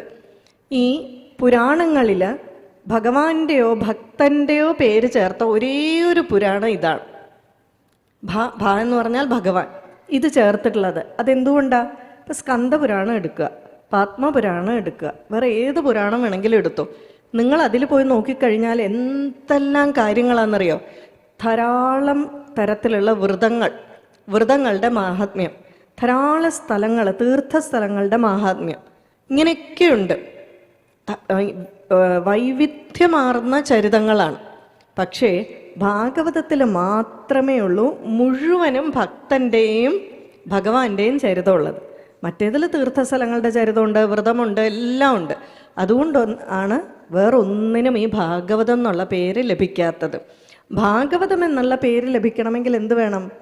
ഒന്നുകിൽ അത് മുഴുവൻ ഭക്തൻ്റെ ചരിതമായിരിക്കണം, അല്ലെങ്കിൽ ഭഗവാന്റെ ചരിതമായിരിക്കണം. പക്ഷേ ഈ ഭാഗവതം പഠിക്കുക എന്ന് പറഞ്ഞാൽ നല്ലൊരു ചലഞ്ചാണ്. കാരണം എന്താ, രാമായണാണെങ്കിൽ രാമൻ്റെ പുറകെ ഇങ്ങനെ പോയാൽ മതി, നമുക്ക് ഏകദേശം കഥ എത്തും. ഭാഗവതം എൻ്റെ പൊന്നെ എന്തൊക്കെ ജാമളമോക്ഷ അപ്പുറത്ത് പോകും, ധ്രുവചരിതം അങ്ങോട്ട് പോകും, പുരഞ്ചരോപാഖ്യാനം പോകും, കുചേലചരിതം പോകും, അല്ലേ, രാസക്രീഡ, ഇങ്ങനെ എന്തൊക്കെയാ ബാലലീല, ഇത് ഒരിടത്തുനിന്ന് കയറി കയറി കയറി കയറി ഇങ്ങനെ അങ്ങ് പോകും. അപ്പോൾ ഭാഗവതം എന്ന് പറഞ്ഞാൽ ശരിക്ക് പഠിക്കാൻ ശ്രമിക്കുന്നവർക്ക് നല്ല ഒരു വെല്ലുവിളിയാണ് ഭാഗവതം. പക്ഷേ ഇതുപോലെ ചില ഗുണങ്ങളുള്ളത് കൊണ്ട് ഭഗവാന്റെയും ഭക്തൻ്റെയും പൂർണ്ണമായിട്ടുള്ള ചരിതം വ്യാഖ്യാനിക്കുന്നത് കൊണ്ട് ഈ പുരാണങ്ങളിൽ ഏറ്റവും പൂർണ്ണമായിട്ടുള്ളതും ഏറ്റവും നല്ലതായിട്ടുള്ളതും ഏതാണെന്നാണ് പറയുന്നത്, ഏറ്റവും കേമത്തരമായിട്ടുള്ളതും ഭാഗവതമാണെന്നാണ് പറയപ്പെടുന്നത്. ഇനി ആചാര്യന്മാർ എന്തിനാണ് ഇവയെല്ലാം നമുക്ക് തന്നത്? സാധാരണ ഭാഗവതത്തിൽ പ്രഹ്ലാദ ചരിതം ഉണ്ടല്ലേ.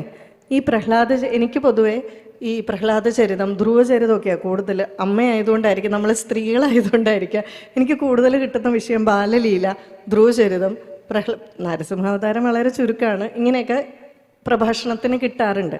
അപ്പം നമ്മൾ സാധാരണ എന്താ ചെയ്യുക, ഈ പ്രഹ്ലാദ ചരിതമൊക്കെ കുട്ടികളെ കഥ പറഞ്ഞ് ഉറക്കാനുള്ള കാര്യങ്ങളാണ് അല്ലേ.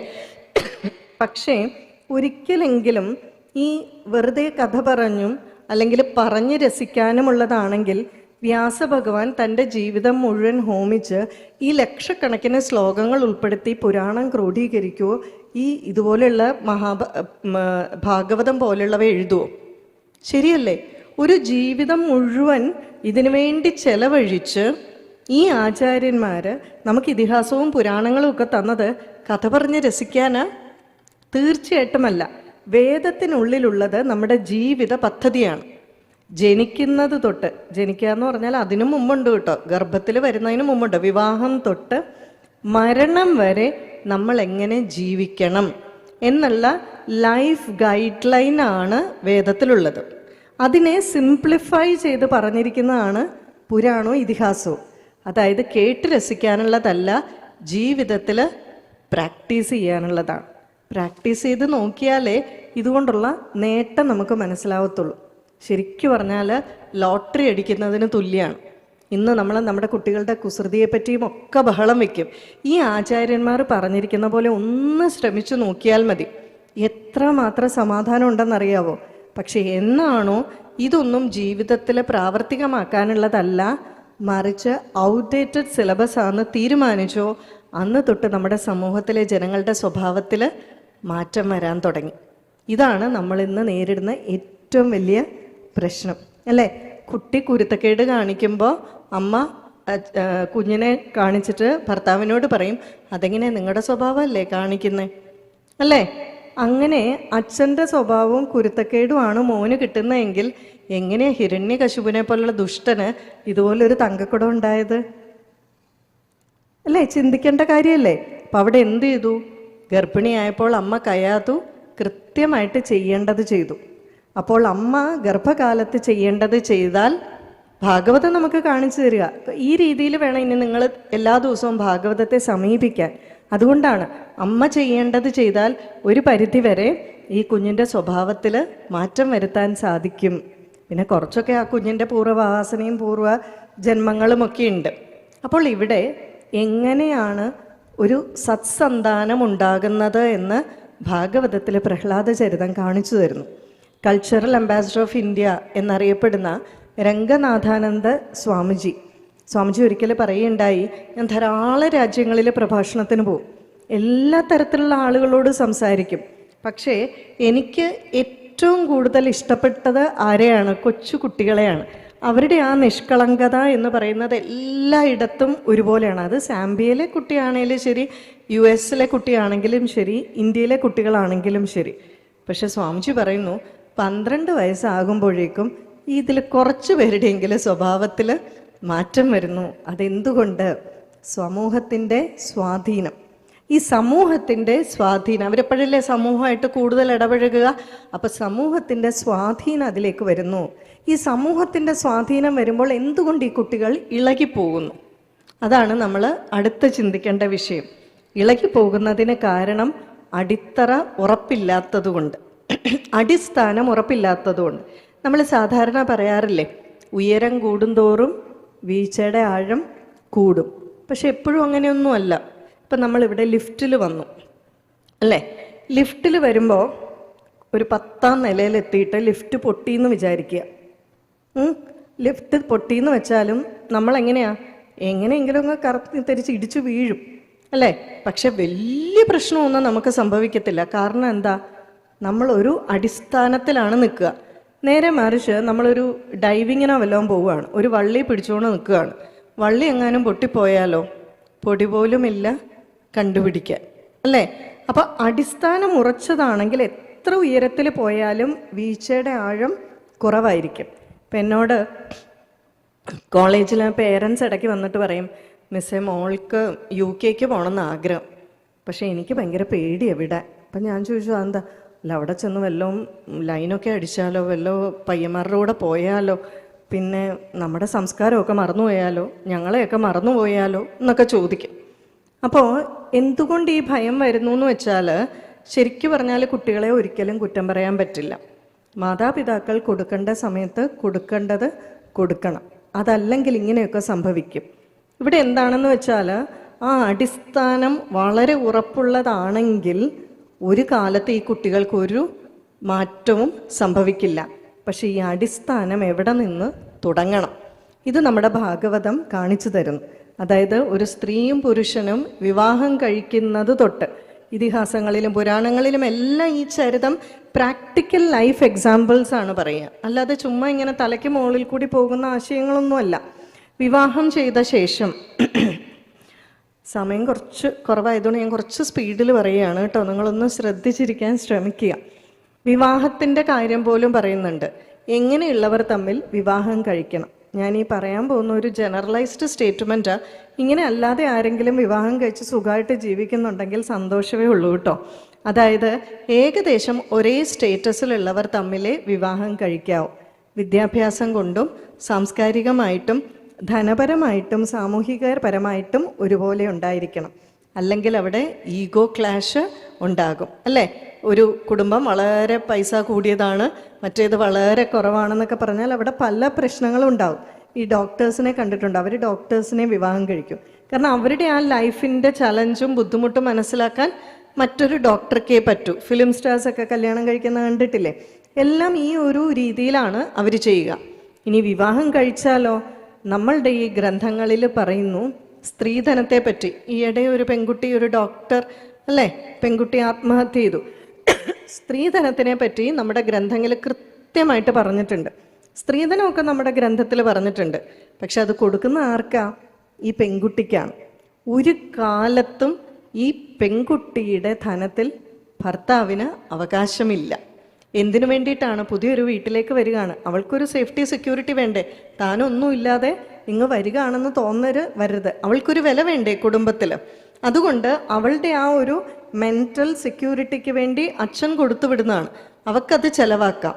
പക്ഷേ ഇത് ചിലവാക്കാൻ പറ്റുന്ന ചില സിറ്റുവേഷൻസ് ഉണ്ട്. പ്രൊവൈഡഡ് എവിടെയാണെന്ന് വെച്ചാൽ, കുടുംബത്തിൽ എല്ലാവരും വളരെ വലിയ അസുഖമൊക്കെ ബാധിച്ച് എല്ലാവരും വളരെ മോശമായ അവസ്ഥയിലെത്തിയാൽ ഈ പെൺകുട്ടിയുടെ അടുക്കൽ നിന്നും ഭർത്താവിന് ലോണായിട്ട് മേടിക്കാം സ്ത്രീധനം, പലിശ സഹിതം തിരിച്ചു കൊടുക്കണം, കണ്ടീഷൻ ശരിയായി കഴിഞ്ഞാൽ. നമ്മുടെ ആചാര്യന്മാർ കൃത്യമായിട്ട് പറയുന്നതാണ്. ഇങ്ങനെയുള്ള 1-2 സന്ദർഭത്തിലല്ലാതെ ഇത് കൊടുക്കേണ്ട ആവശ്യമില്ല. ഇനി ചിലത് ഉപയോഗിക്കാം ഈ ഭർത്താവിന്. ഏതാണെന്നറിയോ? രാവണന് മണ്ഡോദരിയുടെ അച്ഛൻ ഒരു വേല് കൊടുത്തു, ശക്തി എന്ന് പറയുന്ന വേല്. ഈ മണ്ഡോദരിക്ക് കുന്തം കിട്ടിയിട്ട് എന്നാ ചെയ്യാനോ? അത് രാവണന് കൊടുത്തതാ, അത് രാവണൻ ഉപയോഗിക്കാം. വാൽമീകി രാമായണത്തിൽ അത് കൃത്യമായിട്ട് പറയുന്നുണ്ട്. അതിൻ്റെ താഴെ ഫുട് നോട്ടായിട്ട് മണ്ഡോദരിയുടെ അച്ഛൻ രാവണന് കൊടുത്തത് എന്ന് പറഞ്ഞ് വാൽമീകി രാമായണത്തിൽ കാണിച്ചിട്ടുണ്ട്. അങ്ങനെയുള്ളതാണെങ്കിൽ മാത്രമേ ഉപയോഗിക്കാവൂ. ഇതിന് ഏറ്റവും നല്ല ഉദാഹരണം വാൽമീകി രാമായണത്തിൽ പറയുന്നുണ്ട്. വാൽമീകി രാമായണത്തിൽ സീതാരാമനെ ഇട്ട് കുഴക്കുകയാണ്, തന്നെയും കൂടെ കൊണ്ടുപോകണമെന്ന് പറഞ്ഞു. അവസാനം സീത പറയുകയാണ്, എന്നാലും ഇന്ന് ഈ കാലഘട്ടത്തിൽ ജീവിച്ചിരിക്കുന്ന ഏറ്റവും വലിയ ശക്തിമാനാണെന്ന് വിചാരിച്ചിട്ടാണ് എൻ്റെ അച്ഛൻ എനിക്ക് നിങ്ങളെ കല്യാണം കഴിച്ചതെന്ന്. പക്ഷെ നിങ്ങളൊരാണും പെണ്ണും കെട്ടവനാണെന്ന് എനിക്കിപ്പോഴാണ് മനസ്സിലാകുന്നത്. വാൽമീകി രാമായണത്തിലുണ്ട്. സീത അത്രമാത്രമാണ് അടിക്കുന്നത്. സാമദാന ഭേദദണ്ഡം എന്ന് പറഞ്ഞാൽ എന്തൊക്കെ പറഞ്ഞിട്ടാണ് രാമനെ ഒന്ന് സമ്മതിപ്പിക്കുക നോക്കുന്നുണ്ട്. അപ്പം രാമൻ സീത ചോദിക്കുന്നുണ്ട്, ഈ മൃഗങ്ങളെയൊക്കെ കണ്ട് പേടിച്ചിട്ടാണോ? നിങ്ങളെ കണ്ടു കഴിയുമ്പോൾ ഈ മൃഗമൊക്കെ പേടിച്ച് ഓടിക്കോളും. നമ്മളെ കാണുമ്പോഴാണ് ഓടുക, അല്ലാതെ ഞാൻ ഈ മൃഗത്തിനെ ഒന്നും കണ്ട് പേടിച്ച് ഓടില്ല, അങ്ങല്ല എൻ്റെ കൂടെ ഉള്ളതെന്നൊക്കെ പറഞ്ഞ് അവസാനം രാമൻ സമ്മതിക്കുന്നുണ്ട്, സീതെ എനിക്ക് പേടിയൊന്നും ഉണ്ടായിട്ടല്ല, എനിക്ക് ഈ മൃഗങ്ങളെയോ കാടിനെയോ ഒന്നും പേടിയില്ല. പക്ഷേ നിനക്കെത്രമാത്രം ധൈര്യം ഉണ്ടെന്ന് അറിയാൻ വേണ്ടിയിട്ടാണ്. പിന്നെ ഒന്നുമില്ലേലും നീ ബ്രഹ്മാവിൻ്റെ പുത്രിയല്ലേ, ക്ഷത്രിയ സ്ത്രീയല്ലേ, പക്ഷെ അതൊന്ന് അറിയാൻ വേണ്ടിയിട്ടും അതൊന്ന് കാണാനും വേണ്ടി ഒരു രസത്തിന് വേണ്ടി പറഞ്ഞതാണ്. അപ്പം ശ്രീരാമൻ പറയുന്നുണ്ട്, നമുക്കെന്നാ വനത്തിൽ പോകാം, പക്ഷേ നമ്മൾ രണ്ടുപേരും അല്ലേ ഒന്നിച്ച് ജീവിക്കുന്നവരല്ലേ, ഞാൻ എൻ്റെ ധനം മുഴുവൻ, ഇനി കാട്ടിലേക്ക് പോകുമ്പോൾ എന്തിനാ ധനം, ഞാൻ ബ്രാഹ്മണർക്കും സന്യാസിമാർക്കും ദാനം ചെയ്തു, സീതെ നീ നിന്റെ ധനവും ദാനം ചെയ്യാൻ. സീതയ്ക്ക് എവിടുന്ന ധനം? അച്ഛൻ കൊടുത്ത ധനമുണ്ട്. ഇല്ലെങ്കിൽ നമ്മളാണെങ്കിൽ എന്ത് ചെയ്യും, ചേട്ടൻ കൊടുത്തല്ലോ അല്ലേ, പിന്നെ ആയിക്കോട്ടെ എന്ന് പറഞ്ഞ് നമ്മൾ നിൽക്കും അല്ലേ. ഇവിടെ രാമൻ മുഴുവൻ കൊടുത്തു. അത് കഴിഞ്ഞ് രാമൻ പറയുക, സീത നിന്റെ ധനം മുഴുവൻ കൊടുത്തോളാൻ പറയുകയാണ്. അപ്പം സീതയ്ക്ക് സീതയുടേതായിട്ടുള്ള ഒരു ധനമുണ്ട്. ഇനി വിവാഹശേഷം എന്താ പറയുക? വിവാഹശേഷം കുട്ടികൾ ഉണ്ടായി പോകരുത്, കുട്ടികൾ ഉണ്ടാക്കപ്പെടണം. ആക്സിഡൻ്റലായിട്ട് ഉണ്ടാകേണ്ടതല്ല കുട്ടികൾക്കായിട്ട് അതിന് വേണ്ട കുറേ പ്രിപ്പറേഷൻസ് ചെയ്യേണ്ടതുണ്ട്. അത് പറയും, ഇന്ന ദിവസങ്ങളിലൊക്കെ ആണെങ്കിൽ ആൺകുട്ടി ഉണ്ടാകും, പെൺകുട്ടി ഉണ്ടാവും, വെളുത്ത കുട്ടി ഉണ്ടാകും, കറുത്ത കുട്ടി ഉണ്ടാവും, പൊക്കമുള്ള കുട്ടി ഉണ്ടാവും, ചെറിയ കുട്ടി ഉണ്ടാവും, ആയുസ്സുള്ള കുട്ടി ഉണ്ടാവും, ബുദ്ധിയുള്ള കുട്ടി ഉണ്ടാകും, ഇങ്ങനെ പറയുന്നുണ്ട്. കൃത്യമായിട്ട് വേദത്തിൽ ഇതെല്ലാം പറയുന്നുണ്ട്. എന്നിട്ട് നമ്മൾ പറയുന്നു, അയ്യോ ഇത് വേറെ ആർക്കോ ഉള്ളതാണ്. വേദത്തിൽ ഇത് മുഴുവൻ പറയുന്നുണ്ട്. നമുക്കുള്ള ജീവിത പദ്ധതിയാണ് വേദത്തിൽ പറഞ്ഞിരിക്കുന്നത്. ഇങ്ങനെ കുട്ടി ഗർഭിണിയായി കഴിഞ്ഞാൽ പിന്നെ വേദത്തിൽ പറയുന്നത് ഷോഡശ സംസ്കാരമാണ്. നമ്മൾ ഇന്ന് എത്ര പേര് ഇത് കേട്ടിട്ടുണ്ടെന്ന് അറിയില്ല. ഈ ഷോഡശ സംസ്കാരം ഭാഗവതത്തിൽ കാണാം. ഷോഡശ സംസ്കാരത്തിലൊന്നാണ് ജാതകർമ്മം. ശ്രീകൃഷ്ണൻ ജനിച്ചാൽ ഉടനെ ജാതകർമ്മം ചെയ്യുന്നുണ്ട്. ഇത് ആവശ്യമില്ലാത്താണെങ്കിൽ ഭഗവാൻ ഇത് ചെയ്യുമോ? അല്ലേ, ഭഗവാൻ ഇത് ചെയ്യില്ല. പക്ഷെ എന്നാണോ ഷോഡശ സംസ്കാരം ചെയ്യുന്നത് നമ്മൾ നിർത്തിയത്, നമ്മുടെ തലമുറകളിൽ മാറ്റം ഉണ്ടായി അല്ലേ. അതിൽ കൃത്യമായിട്ട് പറയുന്നു, പെൺകുട്ടി ഗർഭിണിയായാൽ 2-2.5 മാസം വരെ ഈ വിവരം പുറത്ത് പറയരുത്. കുറച്ച് ആ ഗർഭലക്ഷണമൊക്കെ കണ്ടു തുടങ്ങിയിട്ടേ പറയാവൂ. അത് കഴിഞ്ഞ് ആദ്യം ചെയ്യുന്ന ചടങ്ങാണ് പുംസവനം. പുംസവനം എന്തിനാന്ന് വെച്ചാൽ, ശരിക്കും പറഞ്ഞാൽ ഈ പെൺകുട്ടി ഗർഭിണിയായി കഴിയുമ്പം പലതരത്തിലുള്ള മാനസികാവസ്ഥ വരാം. ഒന്നൊരമ്പരപ്പായിരിക്കും. എല്ലാവരും ഗർഭിണിയാവുന്നോടെ പ്രസവിക്കുന്നുണ്ടെങ്കിലും തനിക്ക് ആദ്യമല്ലേ ഭഗവാൻ ഇതെന്താവോ, എങ്ങനെയാവോ, അനങ്ങാവോ, ഇരിക്കാവോ, തിരിയാവോ, പണി ചെയ്യാൻ പറ്റുമോ അല്ലേ, ജോലിക്ക് പോകണോ, ഇങ്ങനെ ആകെ കൺഫ്യൂഷനാണ്. അപ്പം എന്താണെന്ന് വെച്ചാൽ പുതിയൊരു പദവിയിലേക്ക് കയറുന്നതിന് വേണ്ടി മാനസികാവസ്ഥ തയ്യാറാക്കുകയാണ്. ഈ ഭർത്താവും അല്ലെങ്കിൽ അമ്മയും അച്ഛനും ആകാൻ പോകുന്ന 2 പേരെയും ഇരുത്തി വേദമന്ത്രങ്ങളെല്ലാം ചൊല്ലി ഗർഭത്തിന് സംരക്ഷണം കൊടുക്കുന്ന, മാനസികമായിട്ട് അവരെ പ്രിപ്പയർ ചെയ്യുന്ന ഒരു ചടങ്ങാണ് പുംസവനം. അത് കഴിഞ്ഞിട്ട് വരുന്നതാണ് സീമന്തോന്നയനം. ഈ സീമന്തോന്നയനം എന്ന് പറഞ്ഞാൽ ഒരു 5-5.5-6 മാസം ആവും. അപ്പോഴത്തേക്കും ഈ വയറ്റിലുള്ള കുട്ടിയുടെ അവസ്ഥ എന്താണെന്ന് ആരെങ്കിലും ചിന്തിച്ചിട്ടുണ്ടോ? കൾച്ചറൽ അംബാസഡർ ഓഫ് ഇന്ത്യ എന്നറിയപ്പെടുന്ന മുമ്പ് പറഞ്ഞ രംഗനാഥാനന്ദ സ്വാമിജി പറയുകയാണ്, അണ്ടവും ബീജവും സംയോജിച്ച് കഴിഞ്ഞ് 3 ആഴ്ചയാകുമ്പോഴേക്കും അതൊരു നൂലുണ്ട പോലെയാകും. 3 ആഴ്ച കഴിയുമ്പോഴേക്കും ഒരു നൂലുണ്ടയും വടിയാവും. നമ്മുടെ ഈ കോലുമിഠായി ഇല്ലേ, അതുപോലെയാകും. ഇതിൽ ആ നൂലുണ്ട എന്താ? തലച്ചോറ്. വടി എന്ന് പറയുന്നത് നട്ടെല്ല്. സ്വാമിജി പറയുന്നു, ഞാൻ മെഡിസിൻ പഠിച്ച ആളല്ല കേട്ടോ, ഞാൻ ആചാര്യന്മാരുടെ വാക്കുകളാണ് പറയുന്നത്. സ്വാമിജി പറയുന്നു, 4ാമത്തെ ആഴ്ച തൊട്ട് തലച്ചോറിൽ നാഡീകോശങ്ങൾ ഉൽപ്പാദിപ്പിക്കപ്പെടാൻ തുടങ്ങും. എന്നിട്ട് 9 മാസം കഴിഞ്ഞ് ഈ കുഞ്ഞ് പുറത്ത് വരുമ്പോൾ ഈ കുഞ്ഞിൻ്റെ തലച്ചോറിൽ 10 ബില്യൺ നാഡീകോശങ്ങൾ ഉണ്ടാകുന്നു. 10 ബില്യൺ എന്ന് പറഞ്ഞാൽ 10 കഴിഞ്ഞ് 9 0. അതായത് ഫുള്ളി ഡെവലപ്ഡ് സോഫ്റ്റ്വെയർ ആയിട്ടാണ് ഈ കുട്ടി വരുന്നത്. എന്നിട്ടാണ് നമ്മൾ ഇതിനെ പഠിപ്പിക്കാൻ പോകുന്നത്. കൾച്ചർ എന്ന് പറയുന്നത് അവിടെ ക്രിയേറ്റഡ് ആയിക്കഴിഞ്ഞു. ആ കുട്ടിയുടെ ABCD അല്ല ഞാൻ ഉദ്ദേശിക്കുന്നത്, കൾച്ചർ ക്രിയേറ്റഡായി. അതിൽ തന്നെ സ്വാമിജി പറയുന്നു, 8ാമത്തെ ആഴ്ചയൊക്കെ വരുമ്പം production will be at its peak.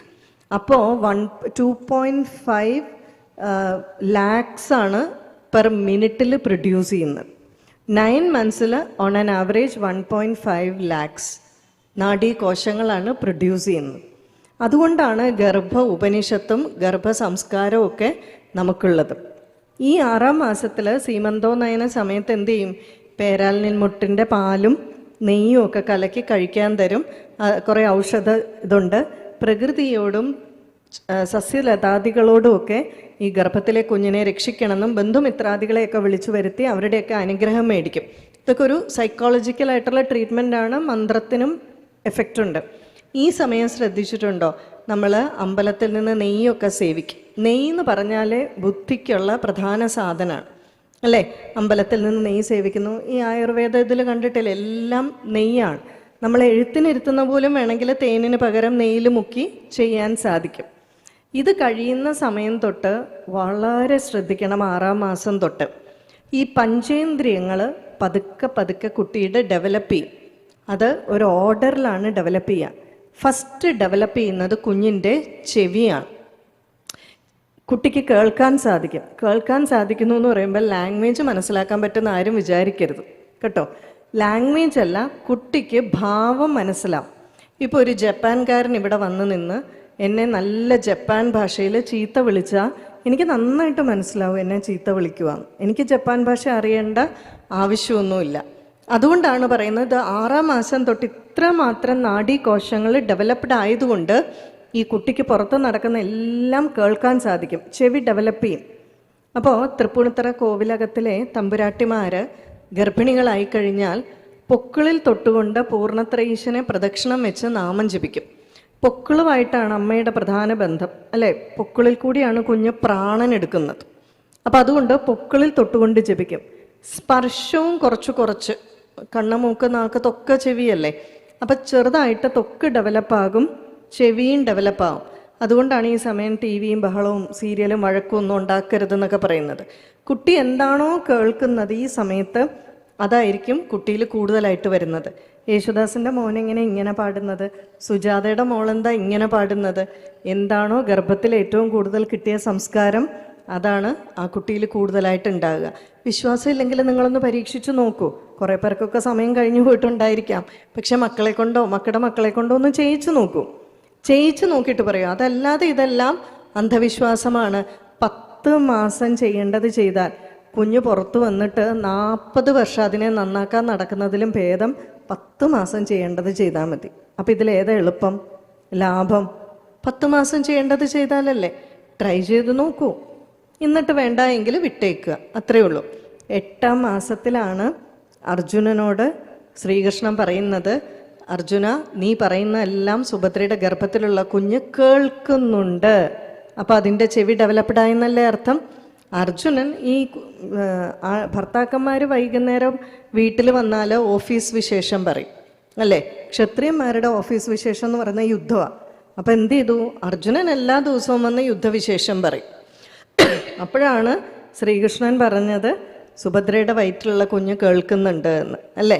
പണ്ട് അമേരിക്കക്കാർ പറഞ്ഞു ഇതെല്ലാം കുഞ്ഞ് പുറത്ത് വന്നു കഴിഞ്ഞാണ് പഠിപ്പിക്കേണ്ടത്. പിന്നെ അവർ പേര് മാറ്റി അഭിമന്യു എഫക്റ്റ് എന്നാക്കി. അപ്പോൾ ആ ഒരു പ്രായം കഴിഞ്ഞ് അല്ലെങ്കിൽ 8 മാസം 9 മാസമൊക്കെ വളരെ പ്രധാനപ്പെട്ട പീരീഡാണ്. ഇത് കഴിഞ്ഞ് കുഞ്ഞ് പുറത്തു വരും. ഭാഗവതത്തിൽ ശ്രീകൃഷ്ണന് ജാതകർമ്മം നടത്തുന്നതായിട്ട് പറയുന്നുണ്ട്. അപ്പം ഞാൻ പറയാൻ ഉദ്ദേശിക്കുന്നത്, ഇനി മുതൽ ഓരോ ദിവസവും ഭാഗവതം കേൾക്കുമ്പോൾ ഇത് ഭാഗവതം കേട്ട് ഭക്തി ഉണ്ടാകുക, കണ്ണ് നിറയുക എന്ന് മാത്രമല്ല, അതിനെ ലോജിക്കലായിട്ട് ചിന്തിച്ച് ഇത് നമ്മുടെ ജീവിതത്തിൽ എങ്ങനെ അപ്ലൈ ചെയ്യാൻ പറ്റുമെന്ന് കൂടി ചിന്തിക്കണം. അതല്ലെങ്കിൽ അതുകൊണ്ട് പ്രയോജനമൊന്നുമില്ല അല്ലേ? നമുക്ക് അതിനു വേണ്ടിയിട്ടാണ് ആചാര്യന്മാർ ഇവയെ സിംപ്ലിഫൈ ചെയ്ത് തന്നിരിക്കുന്നത്. വേദത്തിൽ നിന്നും വളരെ അടർത്തിയെടുത്ത് വളരെ സിംപ്ലിഫൈ ചെയ്ത് തന്നിരിക്കുന്നതാണ്.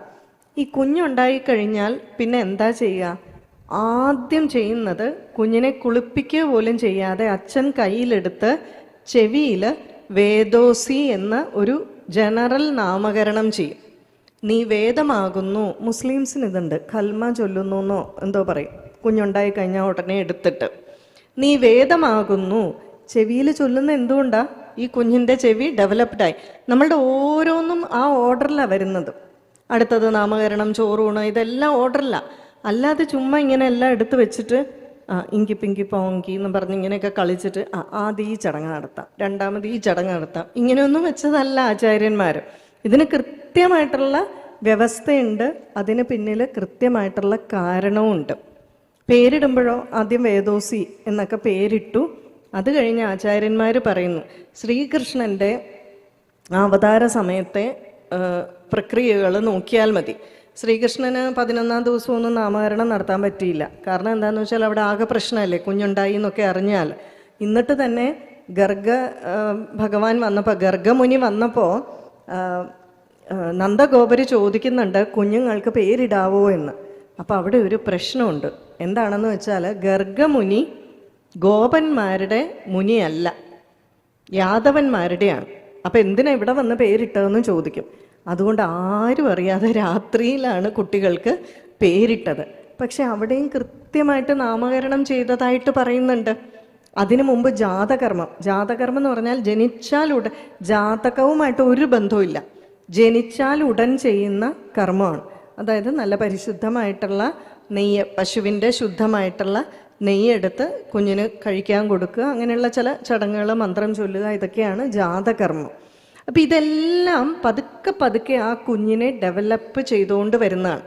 11-ാം ദിവസമാണ് നാമകരണം എന്നുള്ളത് പറഞ്ഞിരിക്കുന്നത്. ഒരു കാരണവശാലും അതിനു മുമ്പ് നാമകരണം പാടില്ല എന്ന് പറഞ്ഞിരിക്കുന്നു. അത് കഴിഞ്ഞ് 28-ാം ദിവസത്തിൻ്റെ കഥയൊക്കെ ഭാഗവതത്തിൽ പറയുന്നുണ്ട്. ശ്രീകൃഷ്ണൻ്റെ ആദ്യത്തെ പിറന്നാൾ വരുന്ന ദിവസം അതിൻ്റെ വിശേഷമൊക്കെ പറയുന്നുണ്ട്. വളരെ ഗംഭീരമായിട്ട് ആഘോഷിക്കുന്നു എന്നൊക്കെ. പക്ഷേ 11 ദിവസത്തിന് മുമ്പ് നടത്താൻ പാടില്ല. 28 ദിവസമോ ഇനി 6 മാസമോ 6 മാസം കുട്ടാന്ന് വിളിച്ചിട്ട് 1 വർഷമാകുമ്പോൾ പേരിട്ടാലും മതി. ഇതിന് കാരണം പറയുന്നത് 10 ദിവസം എടുക്കും കുഞ്ഞ് പൂർണ്ണമായിട്ട് പൊക്കിൾ കൊടി മാറി മൂക്കിൽ കൂടെ സ്വതന്ത്രമായി ശ്വസിക്കാൻ. സ്വതന്ത്രമായി ശ്വസിക്കുമ്പോഴല്ലേ അവനൊരു ഇൻഡിവിജ്വൽ ആകത്തുള്ളൂ, ഒരു വ്യക്തിയാകത്തുള്ളൂ, അല്ലേ? നമ്മുടെ ശരിക്കും വ്യക്തിത്വം പ്രകാശിപ്പിക്കേണ്ടതുകൊണ്ട്, വ്യക്തമാക്കപ്പെടേണ്ടതുകൊണ്ടാണ് വ്യക്തി എന്നുള്ള പേര് വന്നിരിക്കുന്നത്. നമുക്കൊരു പേര് വന്നാൽ നമ്മൾ ആരായി? ഒരു വ്യക്തിയായിട്ട് മാറി, ഒരു ഇൻഡിവിജ്വലായി, അല്ലേ? അപ്പം അവൻ അങ്ങനെ പേരിടണമെങ്കിൽ അവൻ സ്വയം പൂർണ്ണമായിട്ട് ശ്വാസമൊക്കെ എടുക്കണം. അതിനൊരു 10 ദിവസം എടുക്കും. പിന്നെ മുലപ്പാൽ കുടിച്ച് നല്ല പ്രതിരോധ ശക്തിയൊക്കെ ഉണ്ടാക്കണം. ഇല്ലെങ്കിൽ അതിനു മുമ്പ് ആൾക്കാരൊക്കെ വീട്ടിൽ വരാൻ തുടങ്ങിയാൽ രോഗമൊക്കെ ഉണ്ടാകാൻ സാധ്യതയുണ്ട്. അതുകൊണ്ട് 10 ദിവസം കഴിഞ്ഞ് 11-ാം ദിവസം നാമകരണം ചെയ്യണം. ഈ ഷോഡശ സംസ്കാരം മുഴുവനൊന്നും പറയണില്ല കേട്ടോ. കാരണം ഇപ്പം നിങ്ങൾ സന്തോഷമായിട്ട് കേൾക്കും, അന്ത്യേഷ്ടിയൊക്കെ വരുമ്പോൾ ഈ ചിരിക്കുന്ന മുഖമൊക്കെ പോകും, അല്ലേ? നമ്മുടെ അവസാന ഭാഗവും മരിക്കുന്ന കാര്യമൊക്കെ പറയുമ്പോൾ. ഞാനിവിടെ പറയാൻ ഉദ്ദേശിക്കുന്നത് ഈ ഭാഗവതത്തിലെ ഓരോ ചരിതവും നമ്മുടെ ജീവിതവുമായിട്ട് എങ്ങനെ ബന്ധപ്പെട്ടിരിക്കുന്നു. അപ്പോൾ അതിൻ്റെ കൂടെ ഈ നാമകരണം ചെയ്ത് കഴിഞ്ഞ് കുറച്ച് നാൾ കഴിയുമ്പോൾ നമ്മൾ എന്ത് ചെയ്യും? പല പല ചടങ്ങുണ്ട്. നമ്മൾ ചോറൂണ് നടത്തും, അല്ലേ? ഈ ചോറൂണ് നടത്തുന്ന എന്തിനാ? 6-ാം മാസത്തിലാണ്, അല്ലേ? അപ്പോഴേ ഈ കുട്ടിയുടെ നാക്ക് പുളിയും രസവും എല്ലാം തിരിച്ചറിയാനുള്ള രീതിയിലാവും.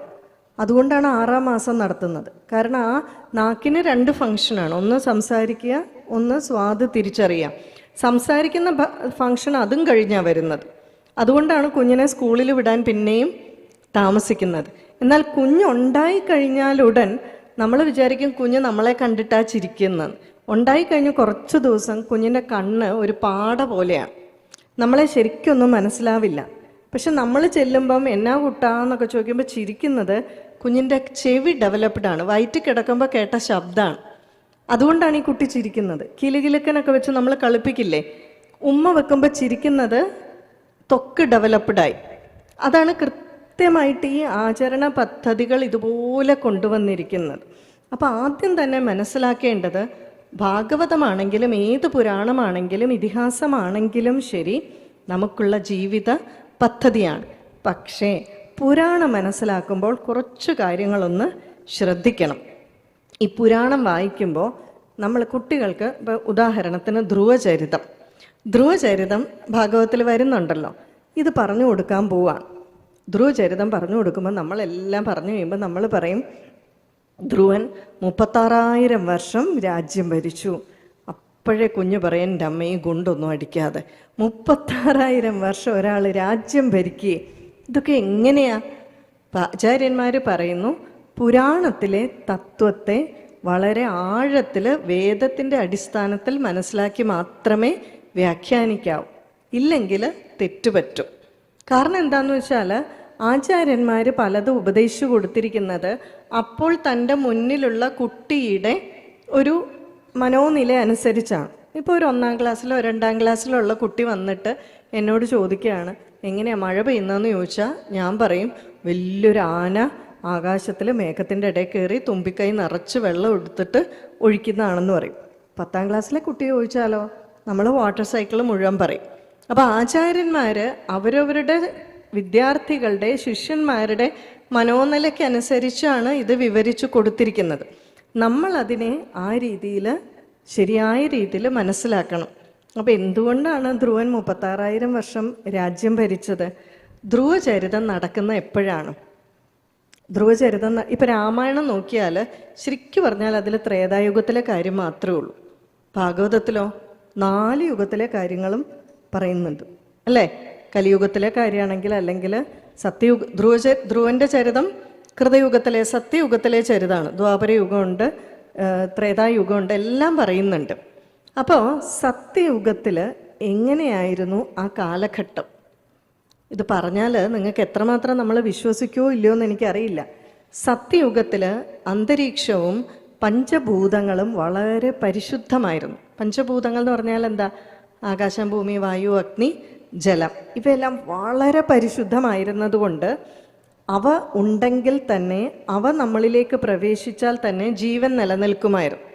നമ്മൾ ശരിക്കും ആഹാരം കഴിക്കുന്നത് എന്തിനാ? വിശപ്പ് മാറാനല്ല ആഹാരം കഴിക്കുന്നത്. എന്തിനു വേണ്ടിയിട്ടാ? ഊർജം കിട്ടാൻ വേണ്ടിയിട്ടല്ലേ? ശരിയല്ലേ? നമ്മൾ ആഹാരം കഴിക്കുന്നത് എന്തിനാ? നമുക്ക് എനർജി ഉണ്ടാകാൻ. എനർജി ഏതെങ്കിലും രീതിയിൽ ഉണ്ടായാൽ പോരെ. പണ്ട് കാലത്ത് വെള്ളം നല്ല ഔഷധക്കൂട്ടുള്ള പർവ്വതങ്ങളുടെ പാറകളിലൊക്കെ തട്ടി വരുന്നത് കൊണ്ട് അസാമാന്യമായിട്ടുള്ള water is a form of energy അല്ലേ? നമ്മൾ സ്കൂളിൽ പഠിക്കുന്നതല്ലേ, light is a form of energy. ഇതൊക്കെ നമ്മൾ പഠിക്കുന്നതാണ്. അങ്ങനെ ആയതുകൊണ്ട് വെള്ളം വളരെ പരിശുദ്ധമായതുകൊണ്ട് ആ വെള്ളം കുടിച്ചാൽ തന്നെ സുഖമായിട്ട് ജീവൻ നിലനിൽക്കുമായിരുന്നു, നല്ല എനർജി കിട്ടുമായിരുന്നു. ഇതുപോലെ ആ പഞ്ചഭൂതങ്ങളന്ന് വളരെ പരിശുദ്ധമായിരുന്നു. അതുകൊണ്ടാണ് ധ്രുവൻ കൊച്ചുകുട്ടിയായിരിക്കുമ്പോൾ തപസ് ചെയ്യാൻ പോകുന്ന ചരിതം പറയുന്നുണ്ട്. 6 മാസമേ തപസ് ചെയ്തുള്ളൂ അല്ലേ?